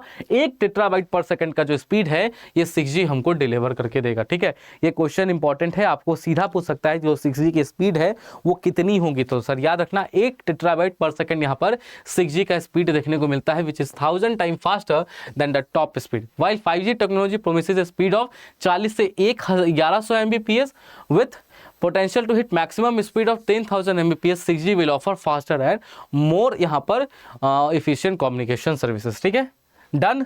तो स्पीड बस याद रखना है कितना है, तो 1 टेट्राबाइट पर सेकंड का यहाँ पर मैक्सिमम स्पीड जो है वो देगा। 5G कितना पर चलता है, तो ऑप्टिमल रेंज 5G का 1100 Mbps पर सेकंड के आसपास चलता है। डन, ठीक है। आ जाइए सर, अगले पे चलते हैं सर। फिर से इंपॉर्टेंट क्वेश्चन क्या पूछ रहा है सर, तो यहाँ पे आपसे पूछा जा रहा है कि कौन सा संगठन AIS फॉर टैक्स पेयर नामक मोबाइल ऐप को लॉन्च किया है सर। हाल ही में AIS फॉर जो टैक्स पेयर है ना sir, AIS for tax payer, ये जो मोबाइल ऐप है, ये सर हाल ही में किसके द्वारा यहाँ पर लॉन्च किया गया? पहला है रिजर्व बैंक ऑफ इंडिया के द्वारा सर, मिनिस्ट्री ऑफ फाइनेंस के द्वारा, इनकम टैक्स डिपार्टमेंट के द्वारा, security and exchange board of India यानी कि सेबी के द्वारा। AIS फॉर टैक्स पेयर जो है, ये किसके द्वारा, ये जो एक मोबाइल एप्लीकेशन है, इस मोबाइल एप्लीकेशन को यहाँ पर किसके द्वारा लॉन्च किया गया है? तो याद रखना, AIS मोबाइल एप्लीकेशन क्या है सर, टैक्स पेयर है ना। टैक्स पेयर किससे संबंधित है? इनकम टैक्स डिपार्टमेंट से संबंधित है। तो AIS फॉर टैक्स पेयर ये जो डिपार्टमेंट है, ये AIS फॉर टैक्स पेयर किसके द्वारा यहाँ पर ऐप यहाँ पर लॉन्च किया गया है? तो इस ऐप को किसने लॉन्च किया है? तो सर इनकम टैक्स डिपार्टमेंट के द्वारा यहाँ पर ये जो ऐप है, ये याद रखना, ये जो ऐप है आपका, ये इनकम टैक्स डिपार्टमेंट के द्वारा क्या है, तो ध्यान रखिएगा, इनकम टैक्स डिपार्टमेंट के द्वारा लॉन्च किया गया है। ठीक है सर, टू हेल्प क्या करता है, to help the tax payers get a comprehensive view of their annual information statement. तो उनका जो एनुअल इन्फॉर्मेशन स्टेटमेंट होता है ना टैक्स पेयर का, वो आसानी से इस ऐप पे जाके देख सकते हैं। इसके लिए AIS for tax payer app जो है वो इनकम टैक्स डिपार्टमेंट के द्वारा यहाँ पर क्या है, तो इनकम टैक्स डिपार्टमेंट के द्वारा सर यहाँ पर लॉन्च किया गया है। हाँ जी सर, इंपॉर्टेंट क्वेश्चन, इसका आंसर भी मैंने आप लोगों को बता दिया है। क्या पूछ रहा है कि संयुक्त राष्ट्र विश्व जल विकास रिपोर्ट 2023 क्या है sir? United nation water development, world water development report 2023।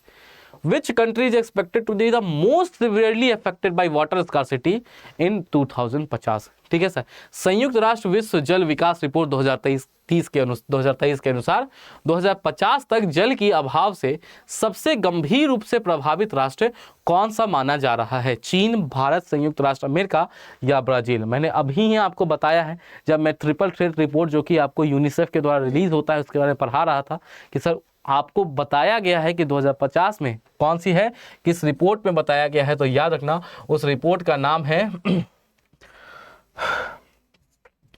United nation. उस रिपोर्ट का क्या नाम है सर? तो उस रिपोर्ट का नाम देखने को मिलता है United nation world water, United nation world water development. क्या है sir? United nation world water development report. और ये किसके द्वारा रिलीज की गई है सर? तो याद रखना यहाँ पर बताया गया है कि सर भारत है ना, तो भारत आपको 2050 तक, क्या सर मैं कह रहा हूँ कि जो भारत है वो भारत सर आपको 2050 तक विश्व का सबसे ज़्यादा एक हमको देखने को मिल रहा है सर, जो भारत है वो भारत सर हमें देखने को मिल रहा है कि वो भारत आपको विश्व का सबसे ज़्यादा जो हमको जल संकट जो ग्रसित राज्य है वो 2050 तक आपको बन जाएगा। क्या है? 2050 तक बन जाएगा। किसके द्वारा ये रिपोर्ट रिलीज की जाती है? तो यूनाइटेड नेशन के द्वारा ये देखने को मिलता है, world water development report release की जाती है। क्या है sir? World water development report किसके द्वारा रिलीज की जाती है? तो यहाँ पर आपको संयुक्त राष्ट्र के द्वारा रिलीज की जाती है। ठीक है सर, यहाँ पे देखो एक एक चीज़ मैंने यहाँ पर डाल दिया है, इसको देख लेना। आइए सर आगे बढ़ते हैं, आगे बढ़ते नॉट दैट इम्पोर्टेंट, हटाओ इसको। न्यूयॉर्क में हुआ था, ठीक है सर। हाँ जी सर, ये इम्पॉर्टेंट है। आय का कितना प्रतिशत चांस है? बहुत चांस है, क्योंकि बहुत नामी है और काफ़ी ज़्यादा ग्रोथ किया है सर। पिछले बार ना 69 बीपीएससी चैट जीपीटी के बारे में पूछ दिया था। ठीक है सर, 69 जो बीपीएससी है ना वो आपको चैट जीपीटी के बारे में पूछ दिया था। किसके बारे में पूछ दिया सर? तो सर याद रखना वो आपको चैट जीपीटी के बारे में पूछ दिया था कि सर जीपीटी का फुल फॉर्म क्या है।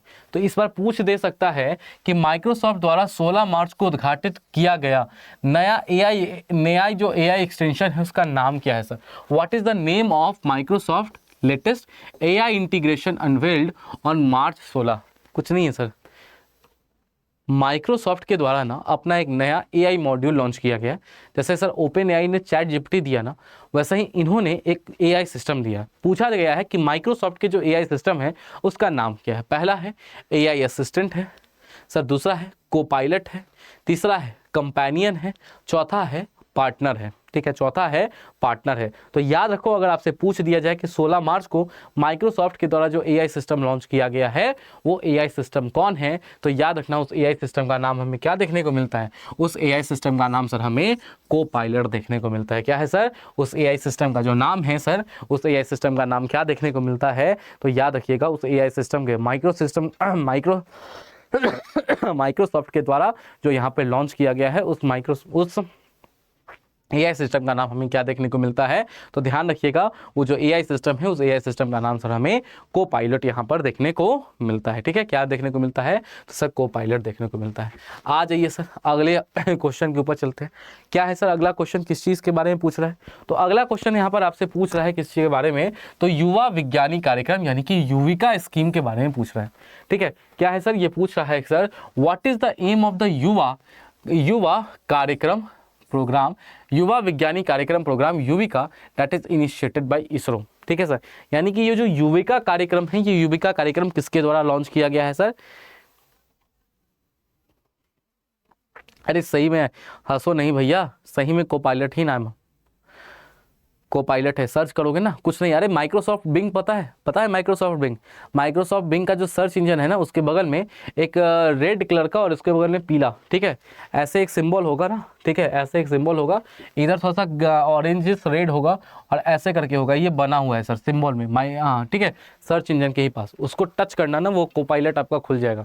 एग्जैक्टली चैट जीपीटी की तरह वो काम करता है। ठीक है, आ जाओ सर आगे देखते हैं। बोला जा रहा है कि ये जो युविका प्रोग्राम है इसका उद्देश्य क्या है? पहला है कि छात्रों को खेल शिक्षा से जोड़ना है सर, जो महिलाएं हैं उनको हमको खेल में उनकी भागीदारी को बढ़ाना है। ठीक है सर, दूसरा है कि छात्रों को विज्ञान, प्रौद्योगिकी, इंजीनियरिंग, मैथमेटिक्स कल भी स्टेम के बारे में पढ़ाया था ना, आ गया, आज भी स्टेम आ गया। साइंस क्या है सर, टेक्नोलॉजी, इंजीनियरिंग और मैथमेटिक्स क्षेत्रों में कैरियर चलाने के लिए यहाँ पर उनको प्रोत्साहित करना है। छात्रों को व्यावसायिक प्रशिक्षण प्रदान करना है सर, क्या है sir, to provide vocational training to the students. अगला है सर कि छात्रों को पर्यावरण संरक्षण के बारे में शिक्षा देना है। तो अगर हम युविका कार्यक्रम के बारे में बात करते हैं सर, ठीक है सर,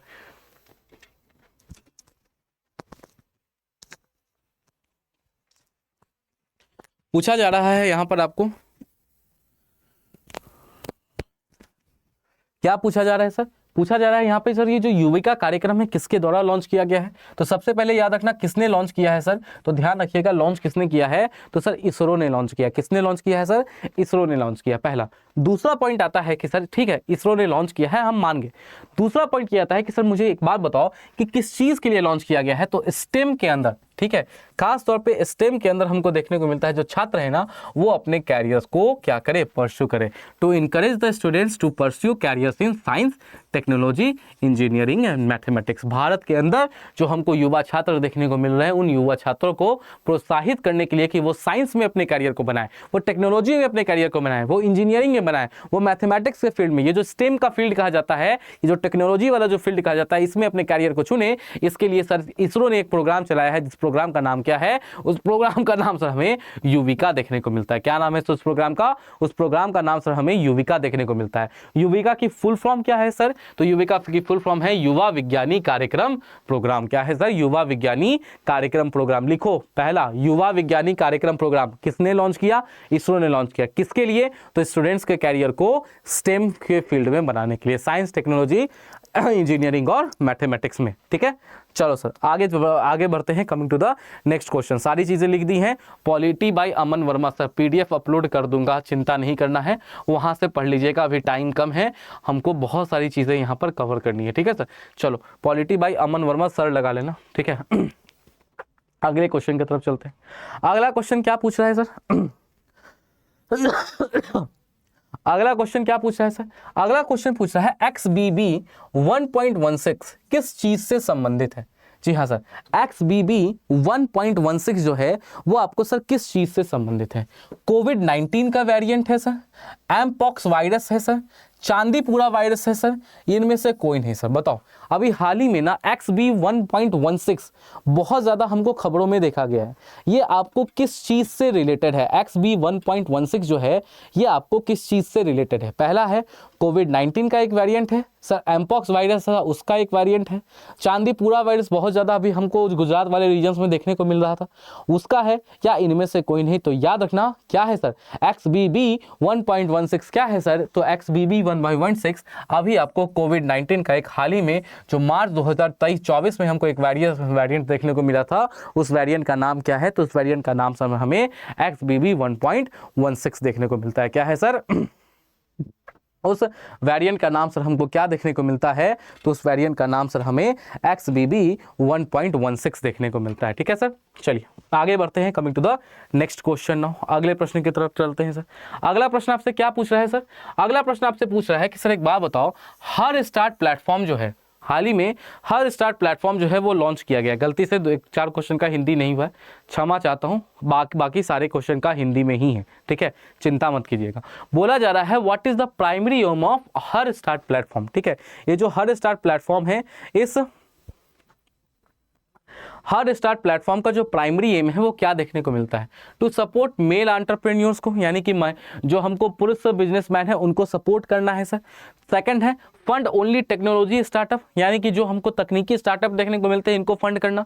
सेकंड है विमेन लेड स्टार्टअप्स को यहाँ पर फंड करना, उनको इंकरेज करना, प्रोत्साहित करना कि वो आगे डेवलप हो। फोर्थ है टू इंकरेज इंटरनेशनल ट्रेड। तो याद रखना अगर हर प्लेटफॉर्म के बारे में मैं बात कर रहा हूँ, हर स्टार्ट का मतलब है कि सर महिलाओं के द्वारा जो स्टार्टअप रन किए जा रहे हैं उनमें सर निवेशकों की संख्या को बढ़ाना, उनको बैकएंड पर सपोर्ट देना, जिससे वो क्या है, जिससे वो आपको आगे बढ़ सके। तो क्या होगा सर, ऑप्शन नंबर सी क्या होगा, ऑप्शन नंबर सी हमारे इस प्रश्न का राइट आंसर हो जाएगा। क्या होगा सर, ऑप्शन नंबर सी हमको देखने को मिलता है सर, ऑप्शन नंबर सी हमारे इस प्रश्न का राइट आंसर होगा, ठीक है। क्या होगा सर, ऑप्शन नंबर सी हमारे इस प्रश्न का राइट आंसर होगा। ठीक है सर, आ जाइए सर अगले क्वेश्चन की तरफ चलते हैं। बात आती है कि सर कितना चांस है, तो याद रखना 70 से 80% चांस है। क्यों सर, उसके बारे में मैं बताऊंगा चांस क्यों है सर, क्योंकि एक चीज के बारे में हमारा जो इकोनॉमिक सर्वे है ना वो बार बार डील कर रहा है। आर्थिक सर्वेक्षण जो है हमारा वो हमको बार बार एक चीज कह रहा है कि भारत ये है, भारत ये है, भारत ये है। क्या है भारत, तो भारत विश्व की मेडिकल फार्मेसी है। क्या है सर, भारत विश्व की हमको मेडिकल यानी कि भारत विश्व का फार्मेसी ऑफ द वर्ल्ड है। क्या है सर, भारत ना विश्व का फार्मेसी ऑफ द वर्ल्ड है। हम मेडिकल टूरिज्म को प्रमोट कर रहे हैं। क्या है सर, हम मेडिकल टूरिज्म को प्रमोट कर रहे हैं। तो मेडिकल टूरिज्म से संबंधित अगर कोई स्कीम है ना सर, तो एक नया इनिशिएटिव भारत सरकार ने लॉन्च किया, उस इनिशिएटिव का नाम है heal in India. Heal in India, heal का मतलब समझ में आता है कि चोट लगता है ना, घाव है, तो घाव के भरने का जो प्रोसेस होता है ना उसको हम कहते हैं हील, हीलिंग। क्या है सर, हील का मतलब होता है घाव है, छिल गया है, तो धीरे धीरे वो भराता है ना सर, जख्म भराता है ना, उसको ही हम हीलिंग कहते हैं। तो हील इन इंडिया क्या है कि आपका तबीयत खराब है, आप भारत आइए और भारत से ठीक होके जाइए। क्या है sir, to promote local medical tourism in the country. Sir heal in India initiative का मुख्य उद्देश्य क्या है, तो याद रखना हील इन इंडिया इनिशिएटिव का मुख्य उद्देश्य है कि भारत के अंदर जो मेडिकल टूरिज्म है वो भारत के अंदर मेडिकल टूरिज्म को बढ़ावा देना। क्या सर, भारत के अंदर हमको देखने को मिलता है जो मेडिकल टूरिज्म है वो भारत के अंदर इस जो मेडिकल टूरिज्म है ये भारत के अंदर, इस मेडिकल टूरिज्म को हमको क्या करना है सर, तो हमको यहाँ पर क्या है, बढ़ावा देना है। डन, चलिए सर आगे बढ़ते हैं। Coming to the next question now sir. हाँ जी सर, हु वाज नेम, अब बहुत इंपॉर्टेंट है सर, बहुत ज़्यादा इंपॉर्टेंट है, आ जाएगा सर क्वेश्चन, आ जाएगा सर, बहुत ज़्यादा इंपॉर्टेंट है। एक काफ़ी ना इंपॉर्टेंट और महत्वपूर्ण नेचर का जो प्रश्न है ना वो हमें देखने को मिल रहा है। यहाँ से जो प्रश्न है वो आपको आ सकते हैं। क्या बोला जा रहा है, वो बोला जा रहा है who was named governor of the year for 2023 by central banking and international economic research journal. एक इंटरनेशनल इकोनॉमिक रिसर्च जर्नल है, नाम क्या है उसका, सेंट्रल बैंकिंग नाम है। ठीक है, उसने पूरे विश्व के अर्थव्यवस्थाओं को देखा और उसमें गवर्नर ऑफ द ईयर 2023 का अवार्ड जो है वो किसको दिया, तो ये सर मिला है हमारे आरबीआई के गवर्नर शक्तिकांता दास को। किसको मिला है सर, याद रखना ये हमको देखने को मिला है, किसको मिला है, तो ये मिला है शक्तिकांता दास को। किसको मिला है सर, तो याद रखना ये गवर्नर ऑफ द ईयर 2023 का जो खिताब है वो गवर्नर ऑफ द ईयर 2023 का खिताब किसको चुना गया है सर, नहीं नहीं रॉकस्टार भैया उर्जित पटेल को नहीं मिला, उर्जित पटेल साहब को नहीं मिला है, किसको मिला है सर, तो याद रखिएगा किसको मिला है सर, तो ध्यान रखिएगा हमको देखने को मिलता है गवर्नर ऑफ द ईयर 2023 का जो खिताब है सर, ये गवर्नर ऑफ द ईयर 2023 का खिताब सर किसको मिला है, तो ध्यान रखना शक्तिकांता दास को मिला है। किसको मिला है सर, ध्यान रखिएगा ये हमें देखने को मिलता है कि सर शक्तिकांता दास को मिला है। डन, क्लियर है, कोई दिक्कत कोई परेशानी किसी को, क्लियर एवरीवन, यहाँ तक सबको क्लियर है। डन, अगर क्लियर है तो चलिए भैया ठीक है, बस 2 मिनट का एक ब्रेक ले रहे हैं, छोटा सा पानी पी के हम आ रहे हैं, आप लोग भी पानी वानी पी लीजिए, बस 2 मिनट का ब्रेक है, क्लास खत्म नहीं हुआ है सर, उसके बाद ना हम चीज़ों को आगे बढ़ाएंगे। ठीक है सर, बस एक छोटा सा 2 मिनट का ब्रेक ले रहे हैं, उसके बाद क्या है सर, उसके बाद हम चीज़ों को यहाँ पर आगे बढ़ाएंगे। ठीक है, एक छोटा सा ब्रेक है 2 मिनट का, चलो उसके बाद ना हम आपको एग्जैक्टली यहाँ से स्टार्ट करेंगे। ठीक है, अंतर्राष्ट्रीय गीता महोत्सव 2024 का आयोजन किस देश में हुआ है, ठीक है, यहाँ से हम आपको चीज़ों को तैयारी करेंगे। 2 मिनट का एक छोटा सा ब्रेक है।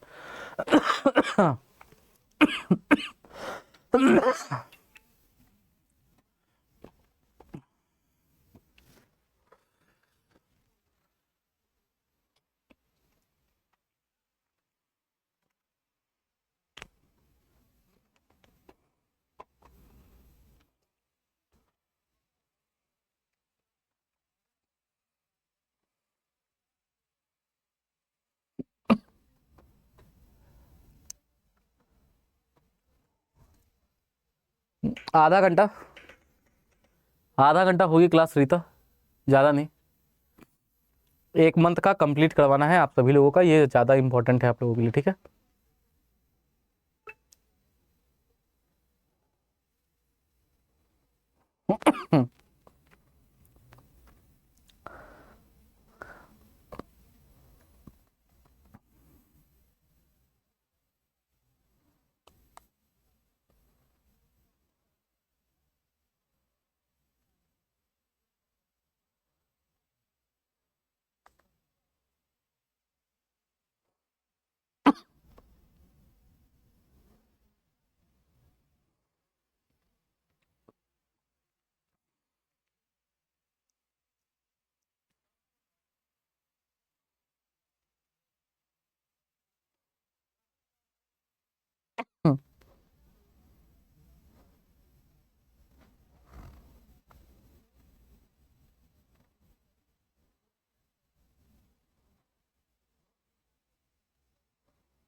एकदम कर सकते हैं सुनीता देवगन, बहुत दिनों बाद आप आई हैं क्लास में।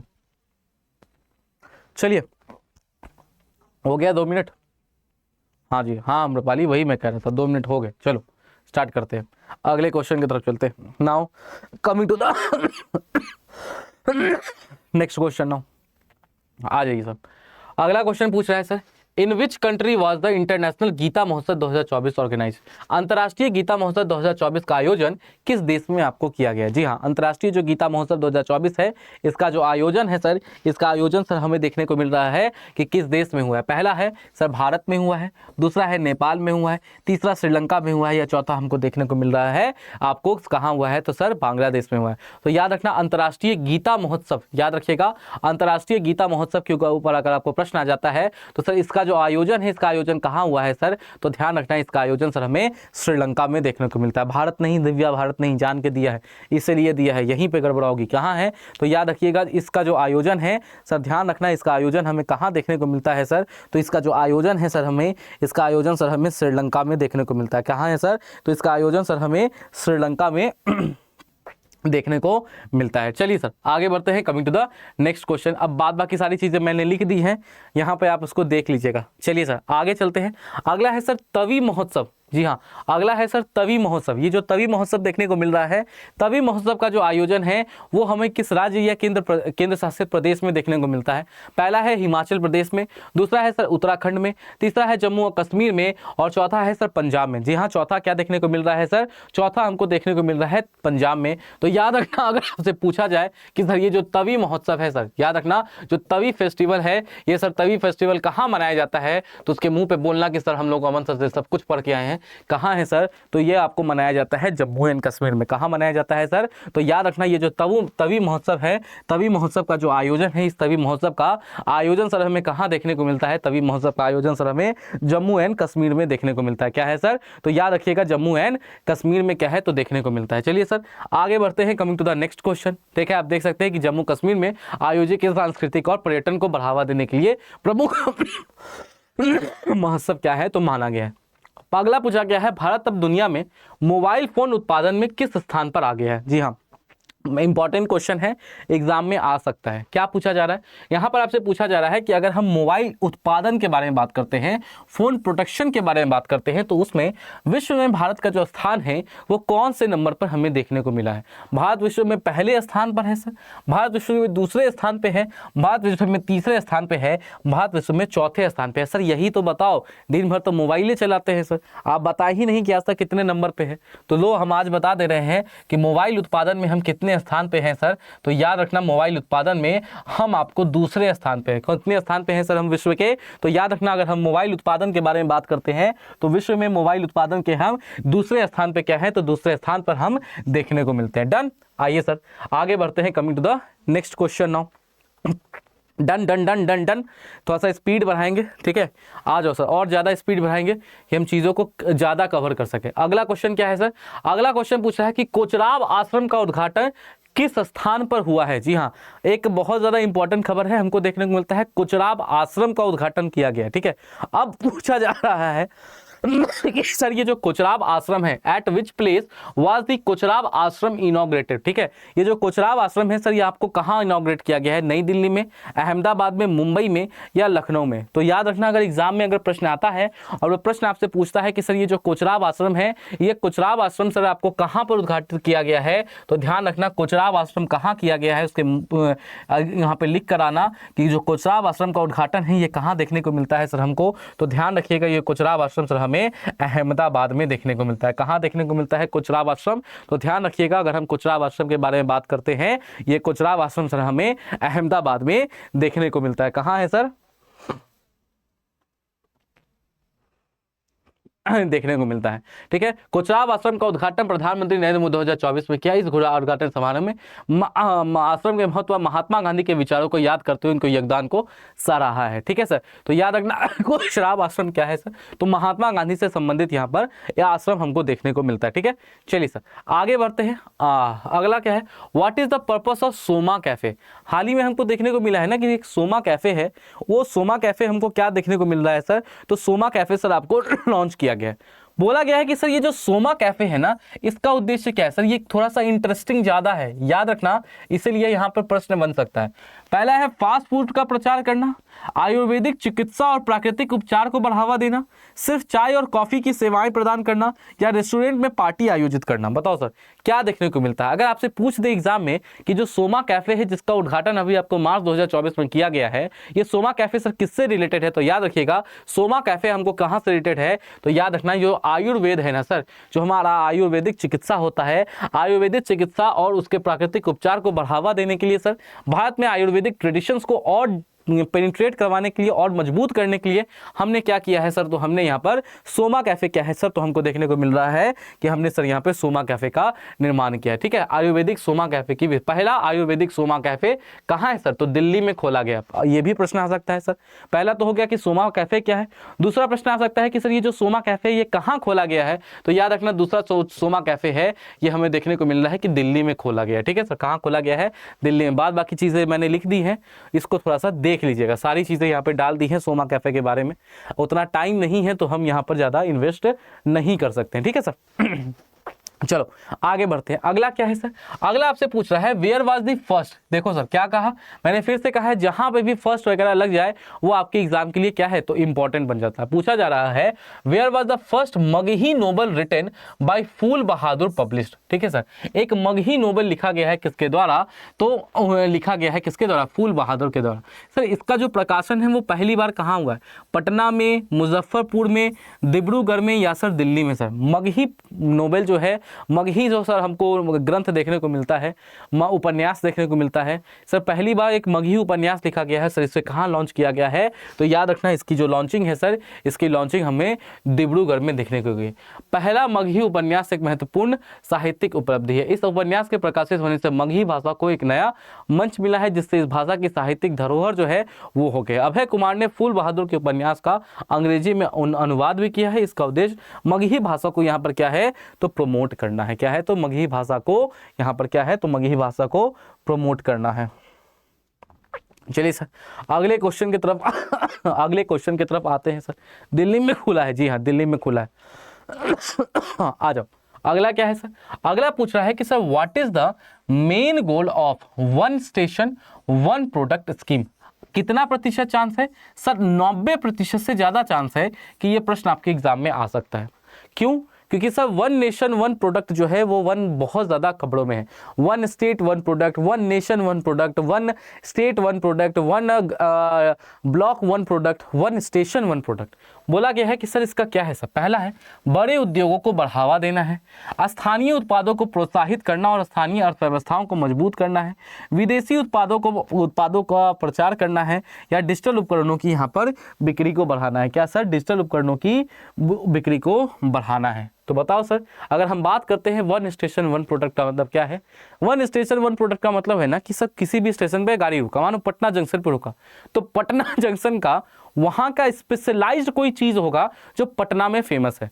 मुजफ्फरपुर में रुका तो मुजफ्फरपुर का कोई ना कोई एक चीज होगा कि जो कि फेमस है, तो उसी एक स्थानीय चीज को क्या है, प्रमोट करना है।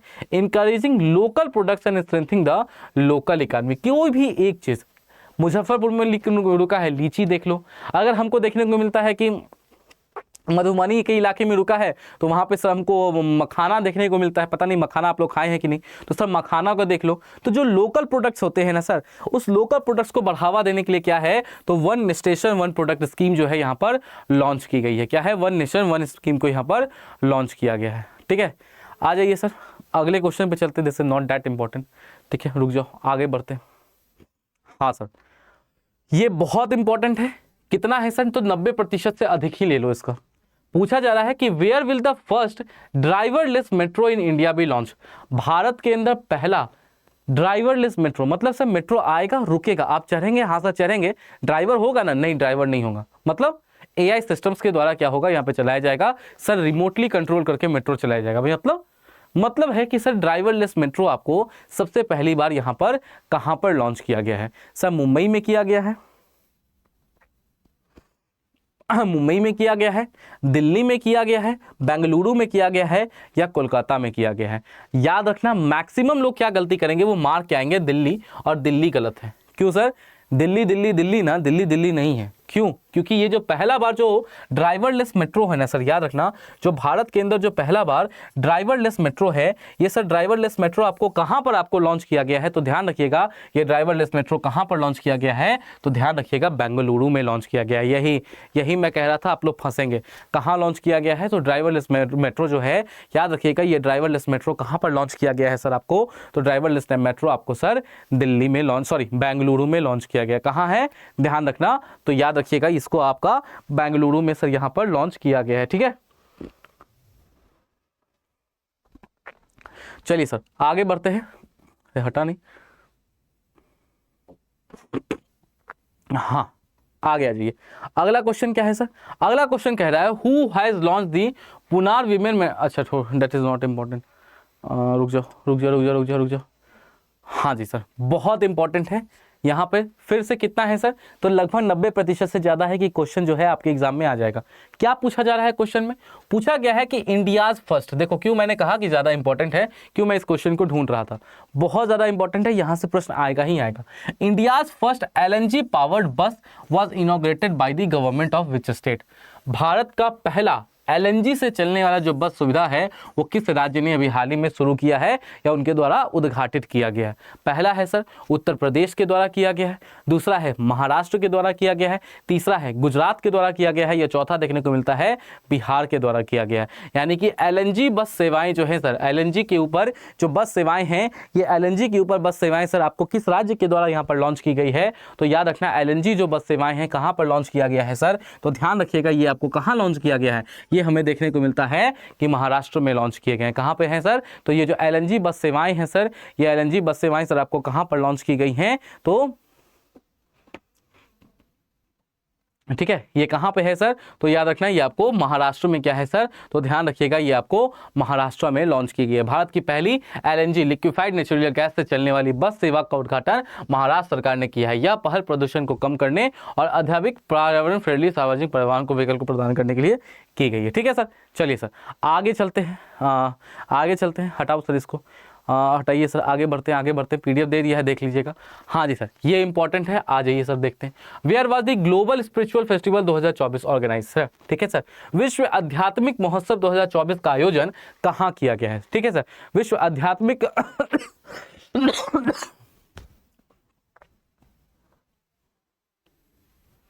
ठीक है, पूछा क्या जा रहा है? पूछा जा रहा है विश्व आध्यात्मिक महोत्सव 2024 का जो आयोजन है ये सर आपको कहाँ किया गया? पहला है दिल्ली में किया गया है, दूसरा है मुंबई में किया गया है, तीसरा है हैदराबाद में किया गया है, या चौथा है सर आपको चेन्नई में किया गया? जी हाँ, चौथा क्या है सर? तो चौथा सर हमको देखने को मिल रहा है कहाँ किया गया है? तो चौथा सर हमें देखने को मिल रहा है कि सर चौथा जो है सर आपको, ये चौथा सर कह रहा है कि आपको सर चेन्नई में किया गया है। तो बताइए कहाँ किया गया है? तो ध्यान रखिएगा इसका जो आयोजन है सर, इसका आयोजन हमें इसका आयोजन सर हमें कहाँ देखने को मिलता है? तो ध्यान रखिएगा इसका आयोजन सर आपको हैदराबाद में किया गया है। कहाँ पर आयोजन किया गया है सर इसका? तो ध्यान रखिएगा इसका आयोजन सर हमको हैदराबाद में किया गया है। डन, आगे आ जाइए। हाँ जी सर, आगे आ गया। अभी क्या बताएं, पहला ड्राइवरलेस मेट्रो कहाँ? बेंगलुरु। अब पूछा है पहला अंडर वाटर मेट्रो कहाँ सर? भारत की पहली अंडर वाटर मेट्रो लाइन जो है वो यहाँ पर कहाँ पर बिछाई गई है? पहला सर मुंबई में सर, दूसरा दिल्ली में, तीसरा कोलकाता में, चौथा चेन्नई में। बताओ सर क्या होगा? सर पहला तो मैंने बता दिया कि ड्राइवरलेस मेट्रो कहाँ सर? तो वहाँ सर कहाँ? बेंगलुरु में। अब पूछा जा रहा है कि सर अंडर वाटर मेट्रो जो है, ये अंडर वाटर मेट्रो सर आपको कहाँ पे लगाई गई है? भारत की पहली जो अंडर वाटर मेट्रो लाइन है, ये under water metro line sir आपको जो है ना, ये अंडर वाटर मेट्रो लाइन आपको सर कहाँ पर लगाई गई है, तो याद रखना ये अंडर वाटर मेट्रो लाइन कहाँ लगाई गई है, तो ध्यान रखिएगा ये आपको कहाँ लगाई गई है, ये आपको लगाई गई है कोलकाता में। कहाँ पर लगाई गई है अंडर वाटर मेट्रो लाइन, तो याद रखना under water metro line Kolkata में सर।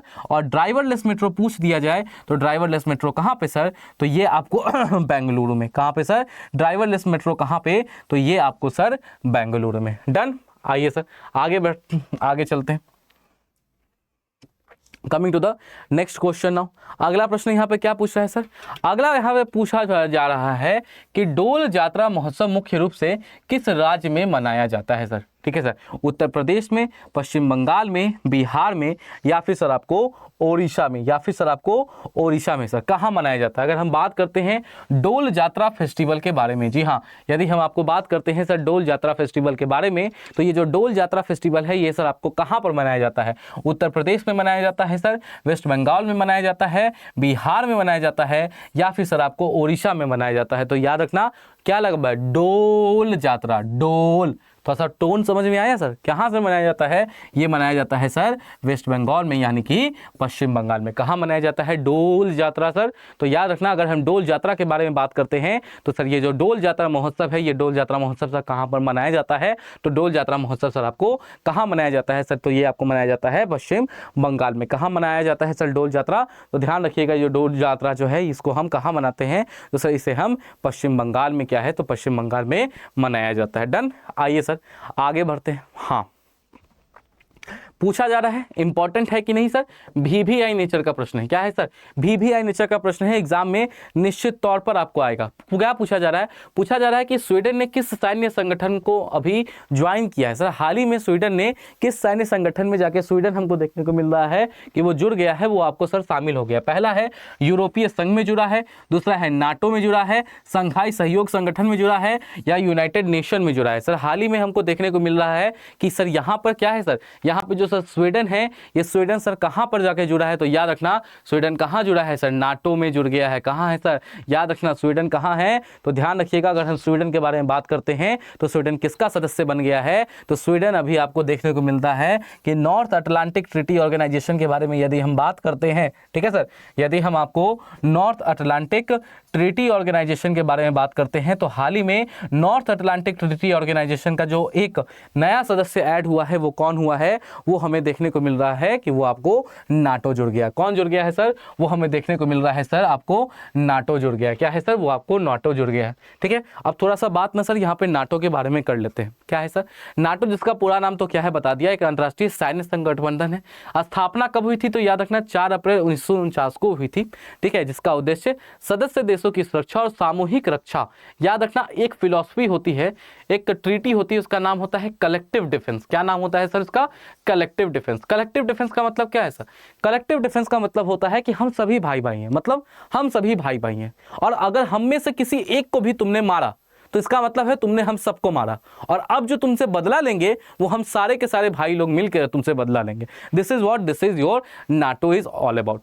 अभी अगर पूछ दिया जाए कि वर्तमान में जो नाटो है सर, ये नाटो के कितने सदस्य हैं, तो हमको 31 सदस्य देश शामिल हैं, जिसमें अमेरिका है, अमेरिका लीड करता है, साथ ही साथ कनाडा है, ब्रिटेन है, फ्रांस है, जर्मनी है, इटली है, स्पेन है, तुर्की है, पोलैंड है, और इसके साथ अन्य यूरोपीय राज्य शामिल है। अभी हाल ही में क्या है, तो सर स्वीडन यहाँ पर क्या है, तो स्वीडन ज्वाइन कर लिया है। अगला प्रश्न कि नाटो का जो सर मुख्यालय है, ये नाटो का मुख्यालय सर हमें कहाँ देखने को मिलता है, तो याद रखना ये जो नाटो का मुख्यालय है ये बेल्जियम के ब्रुसेल्स में देखने को मिलता है। कहाँ देखने को मिलता है, ये हमें बेल्जियम के ब्रुसेल्स में क्या है सर, ये बेल्जियम के ब्रुसेल्स में देखने को मिलता है।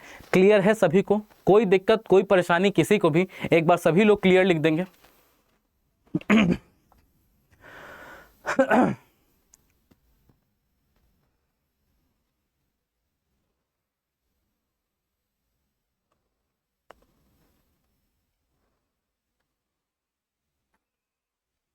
चलिए सर आगे बढ़ते हैं।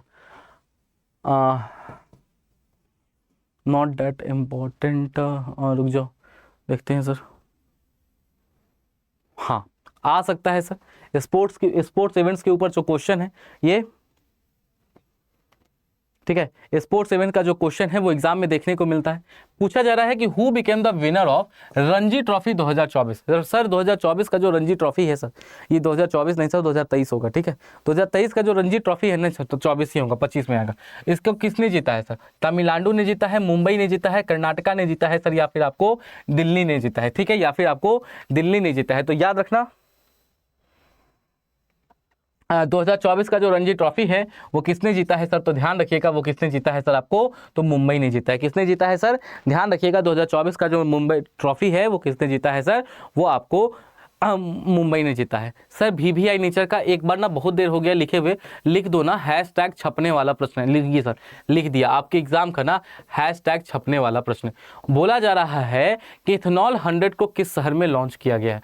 Ethanol 100 has been launched in which of the following city, ठीक है। इथेनॉल 100 जो है यहाँ पर आपको किस शहर में इथेनॉल 100 यहाँ पे सर लॉन्च किया गया है? पहला है मुंबई में किया गया है, दूसरा है न्यू दिल्ली में किया गया है, तीसरा है चेन्नई में किया गया है, चौथा है सर आपको बैंगलोर में किया गया है। चौथा है सर बैंगलोर में किया गया। ये जो इथेनॉल 100 है, ये इथेनॉल 100 जो है वो आपको इथेनॉल 100 सर किस इथेनॉल 100 जो है सर आपको किस शहर में यहाँ पे इथेनॉल 100 लॉन्च किया गया है? तो याद रखना इथेनॉल 100 के बारे में जब हम बात करते हैं तो ये कहाँ लॉन्च किया गया है सर? तो ध्यान रखिएगा इस इथेनॉल 100 को न्यू दिल्ली में लॉन्च किया गया है। इथेनॉल 100 यानी कि E100 को नई दिल्ली में लॉन्च किया गया है। ये एक महत्वपूर्ण पहल है जो भारत की ऊर्जा नीति और स्वच्छ ईंधन के क्षेत्र में दिशा को दर्शाती है। इथेनॉल 100 का मतलब है यह ईंधन पूरी तरह से इथेनॉल से बना है, इसमें कोई भी पेट्रोल या डीजल का मिश्रण नहीं है। क्या है सर बेसिक? क्या है बेसिक? देखने को मिलता है कि हम बोलते हैं ना कि पेट्रोल में ना 20% इथेनॉल ब्लेंडिंग कर दो, 10% डीजल में कर दो, 20 कर दो, 15 कर दो, 20 कर दो, इससे इफिशियंसी बढ़ जाता है। E100 का मतलब है कि सर पेट्रोल डीजल है ही नहीं, पूरा का पूरा फ्यूल जो है वो इथेनॉल ही है सर। तो 100% इथेनॉल फ्यूल कहाँ पे लागू हुआ है सर?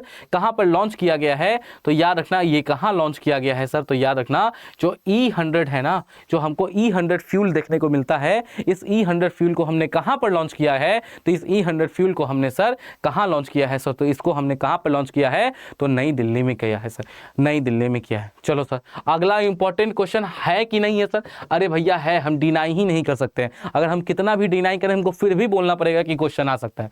क्या है क्वेश्चन? सीधा पूछ रहा है which will be the route of India's first bullet train. Bharat का जो पहला बुलेट ट्रेन होने वाला है भैया, उस बुलेट ट्रेन का जो रूट है वो उस बुलेट ट्रेन का रूट आपको सर क्या होगा? पहला है दिल्ली से मुंबई जाएगा सर, अहमदाबाद से मुंबई जाएगा, बैंगलोर से चेन्नई जाएगा, या कोलकाता से दिल्ली जाएगा सर?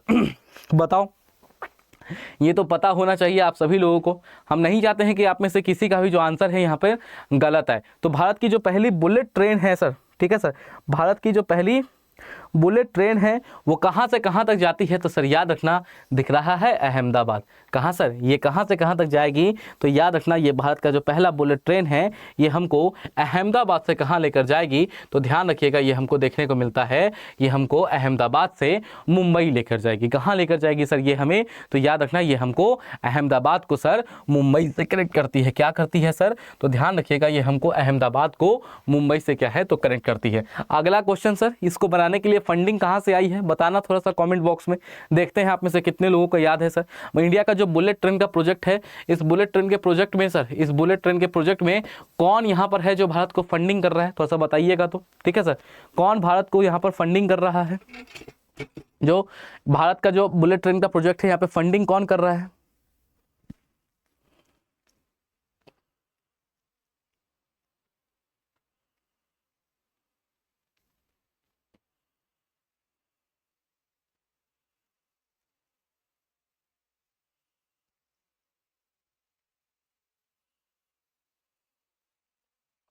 कौन फंडिंग कर रहा है sir? Japan. Yes, excellent, good. चलिए सर आगे बढ़ते हैं sir, coming to the next question. हाँ जी सर, बहुत बेहतरीन क्वेश्चन है। INS जटायु का उद्घाटन 2024 में कहाँ किया गया है सर? जो इंडियन नेशनल जो सबमरीन है जटायु, इस जटायु का जो उद्घाटन है सर कहाँ किया गया है? पहला है कि सर क्या है अंडमान निकोबार में हुआ है सर। दूसरा हमको क्या है सर? तो दूसरा देखने को मिलता है सर कि दूसरा आपको सर लक्षद्वीप में किया गया है सर। क्या है सर? दूसरा हमको देखने को मिल रहा है, दूसरा हमको देखने को मिल रहा है कि सर लक्षद्वीप में किया गया है, तीसरा है गोवा में किया गया है, चौथा देखने को मिल रहा है सर मुंबई में किया है। तो सर ये जो INS जटायु हमको देखने को मिलता है सर, ये जो INS जटायु है सर इसका उद्घाटन कहाँ पर किया गया है, तो याद रखना INS जटायु जो है सर ये हमको लक्षद्वीप में हमको इसका उद्घाटन क्या है, तो ध्यान रखिएगा सर इसका उद्घाटन हमें लक्षद्वीप में देखने को मिलता है। कहाँ पर हुआ है सर इसका उद्घाटन, तो ध्यान रखिएगा इसका जो उद्घाटन है, इसका उद्घाटन सर हमें लक्षद्वीप में क्या है सर, इसे लक्षद्वीप में हमको इसका उद्घाटन देखने को मिलता है सर, ठीक है। लक्षद्वीप में हमको देखने को मिलता है। सर 2024 में इंटरनेशनल सोलर अलायंस का 97वां सदस्य कौन बना? अरे भैया क्या 97वां, अब 104वां सदस्य भी बन गया है। कौन बना है 104वां सदस्य, बताना। अर्मेनिया बना है। कौन बना है सर, अभी हाल ही में किसने ज्वाइन किया है सर, अर्मेनिया ज्वाइन किया है। पढ़ाए है ना 2 दिन पहले करंट अफेयर की क्लास में सुबह 8 बजे, पढ़ाया है नहीं पढ़ाया, पढ़ाया है सर। और सर अगर पूछ दिया जाए कि 97वां सदस्य ही कौन है, तो 97वां सदस्य हमको कौन देखने को मिलता है, पनामा देखने को मिलता है। क्या है सर, तो हमको कौन देखने को मिलता है, तो याद रखना पनामा जो है वो 97वें देश के तौर पर क्या है, तो पनामा ने सर आपको 97वें कंट्री के तौर पर यहाँ पे क्या है, तो पनामा ने यहाँ पर ज्वाइन किया है सर। क्या है, पनामा ने ज्वाइन किया है। Done, clear. चलिए सर आगे बढ़ते हैं, coming to the next question, ठीक है। पनामा ने यहाँ पर ज्वाइन किया है। आ जाइए सर आगे बढ़ते हैं। हाँ जी सर, हाँ बहुत अच्छा है सर, इंपॉर्टेंट क्वेश्चन है। पूछा जा रहा है कि विच become the first state two by land in Jammu and Kashmir for tourism in 2024। मतलब सर किसी राज्य सरकार ने जम्मू कश्मीर में टूरिज्म को प्रमोट करने के लिए जमीन खरीद ली है, ठीक है। किसने खरीदा है, तो राज्य सरकार ने ही खरीदा है। किसने खरीदा है सर, तो सर हमको देखने को मिलता है राज्य सरकार ने ही खरीदा है। किसने खरीदा है, गुजरात ने खरीदा है, महाराष्ट्र ने खरीदा है, उत्तर प्रदेश ने खरीदा है, या सर आपको राजस्थान ने खरीदा है। उत्तर प्रदेश ने खरीदा है सर, या फिर आपके राजस्थान ने खरीदा है। तो याद रखना किसने खरीदा है सर, ये आपका, तो याद रखिएगा यहाँ पर किसने खरीदा है, तो ध्यान रखना है महाराष्ट्र ने खरीदा है। किसने खरीदा है सर, तो ध्यान रखिएगा हमको देखने को मिलता है कि महाराष्ट्र ने यहाँ पर क्या करता है, तो महाराष्ट्र ने यहाँ पर खरीद लिया है, ठीक है सर। आइए भैया आगे चलते हैं, ठीक है सर।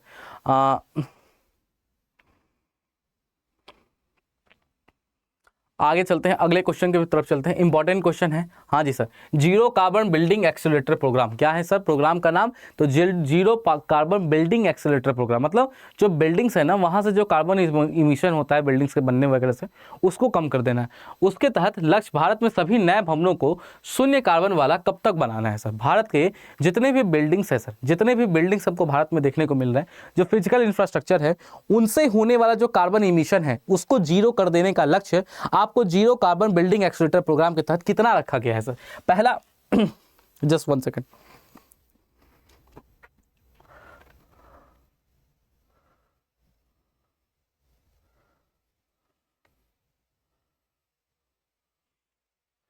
पहला है सर, सॉरी चलिए, पहला है 2030 है, दूसरा है 2040 है, तीसरा है 2050 है, चौथा है 2060 है। तो याद रखना अगर बिल्डिंग से जो इमिशंस होते हैं सर, उन इमिशन को जीरो कर देने वाला, यानी कि इंडिया के सभी बिल्डिंग को जीरो कार्बन फुटप्रिंट वाला कर देने के लिए लक्ष्य कब तक रखा गया है, तो याद रखना ये लक्ष्य रखा गया है 2050 तक। यानी कि आपका घर जो है उसका कार्बन फुटप्रिंट जीरो कब तक होगा, तो उसका जो कार्बन फुटप्रिंट है वो जीरो हमको देखने को मिलता है कि सर उसका फुटप्रिंट जीरो हमें 2050 तक हो जाएगा। कब तक हो जाएगा सर, तो उसका जो फुटप्रिंट है वो जीरो हमें सर 2050 तक हो जाएगा। टन कितना कब तक हो जाएगा सर, तो ये हमें देखने को मिलता है 2050 तक हो जाएगा, ठीक है सर। अरुणाचल प्रदेश में मिशन पाम ऑयल के तहत भारत की पहली पाम ऑयल प्रोसेसिंग मिल कहां खोली गई है सर। याद रखना भारत का पहला पाम ऑयल प्रोसेसिंग मिल, भारत की पहली पाम ऑयल जो प्रोसेसिंग मिल है ये आपको सर कहां खोली गई है। असम में खोली गई है, मणिपुर में खोली गई है, अरुणाचल प्रदेश में खोली गई है, या सर आपको नागालैंड में खोली गई है। भारत का जो पहला पाम ऑयल प्रोसेसिंग मिल है सर, ठीक है, भारत का पहला पाम ऑयल प्रोसेसिंग मिल जो है ये आपको सर कहां पर खोला गया है सर, तो आसाम में खोला गया है, मणिपुर में खोला गया है, अरुणाचल में खोला गया है, या सर आपको नागालैंड में खोला गया है। सर ये क्वेश्चन आप लोगों के लिए एक ओपन एंडेड क्वेश्चन है। इस क्वेश्चन के साथ आज की क्लास को यहीं पे हम समाप्त कर रहे हैं, ठीक है सर। इस क्वेश्चन के साथ हम आज की क्लास को यहीं पे समाप्त कर रहे हैं। कुछ 2-4 क्वेश्चन बच गए हैं, आज 10 के आसपास होंगे, ठीक है, लेकिन उन क्वेश्चंस को हम कल इंक्लूड करके आगे चलेंगे, और जो अप्रैल वाला जो है वो हम अप्रैल वालों को भी देख लेंगे। सो इसका जो आंसर है वो कमेंट बॉक्स में निश्चित तौर पर हमें खोज कर बता दीजिएगा। एंड सेशन अच्छा लगा हो पहले तो निश्चित तौर पे जो फीडबैक है उस फीडबैक में हमारे बारे में फीडबैक में अपने अच्छे जो भी आपका कमेंट है, जो आपकी दिल से इच्छा है इस सेशन के बारे में, उनको निश्चित तौर पे कमेंट सेक्शन में दे के जाइएगा। एंड सबसे पहले तो सर आप लोगों के जो जज्बा है, सुबह से आप पढ़ रहे हैं, कंटिन्यूअसली पढ़ रहे हैं, 8 घंटे स्क्रीन के सामने बैठ कर पढ़ना आसान नहीं होता है। मैं उम्मीद करता हूं कि जो मेहनत कर रहे हैं उसका जो फल है, उनका फल आप लोगों को निश्चित तौर पे एग्जामिनेशन में मिले। और ये जो मेहनत हम सभी कर रहे हैं, ये मेहनत तभी सफल होगा जब आप रियल एग्जामिनेशन में बैठते हैं। I am not talking about any mock. आप जब रियल एग्जामिनेशन में बैठ रहे हैं तो वहाँ पे आप मैक्सिमम क्वेश्चन सही करके आएँ। जो भी कॉन्सेप्ट यहाँ पर आप सीख रहे हैं या जिन भी चीज़ों को मैं पढ़ा रहा हूँ सर, वहाँ से आपको हेल्प मिले वैसे क्वेश्चन को भी सॉल्व कर देने में कि सर जहाँ पर आप थोड़ा सा क्या है ऊपर नीचे हैं और बाकी का कंपटीशन सर पीछे है, वहाँ पे आपको एज मिले। सो चलिए सर, आज का सेशन यहीं पे समाप्त करते हैं। जिन लोगों को पीडीएफ वगैरह का प्रॉब्लम है सर, फिर से कह रहा हूँ, polity by Aman Verma sir, ठीक है सर। इस सेशन को, इस टेलीग्राम ग्रुप को क्या करेंगे सर, सभी के सभी लोग इस टेलीग्राम ग्रुप को आप ज्वाइन कर लीजिएगा, polity by Aman Verma sir. इस टेलीग्राम ग्रुप को आप ज्वाइन कर लेंगे। इस टेलीग्राम ग्रुप पे अभी खाना पीना खा के 9 बजे के आसपास मैं पीडीएफ अपलोड कर दूंगा। एंड कल सुबह मिलते हैं 8 से 9 में डेली करंट अफेयर की क्लास में। और फिर से 12 बजे से आपकी मैराथन चालू हो जाएगी, जहां पे अभिषेक सर की मैराथन के साथ 12 बजे से ये चालू होती है। 3 से 5 टाइम लिख लो, याद कर लो, पॉलिटी का आपको 3 से 5 और शाम में 6 से 8 हमको देखने को मिलता है कि सर शाम में 6 से 8 आपको क्या होगा, तो शाम में 6 से 8 सर आपकी करंट अफेयर की क्लास चलेगी। कल कौन सा महीना, आज रात में कौन सा महीना पढ़ के सोना है, तो अप्रैल 2024 हमको पढ़ के सोना है। चलिए आज के लिए इतना ही रखते हैं, आज के लिए इतना ही रखते हैं। कल सुबह मिलते हैं 8 से 9 में डेली करंट अफेयर की क्लास में। थैंक यू एंड जय हिंद।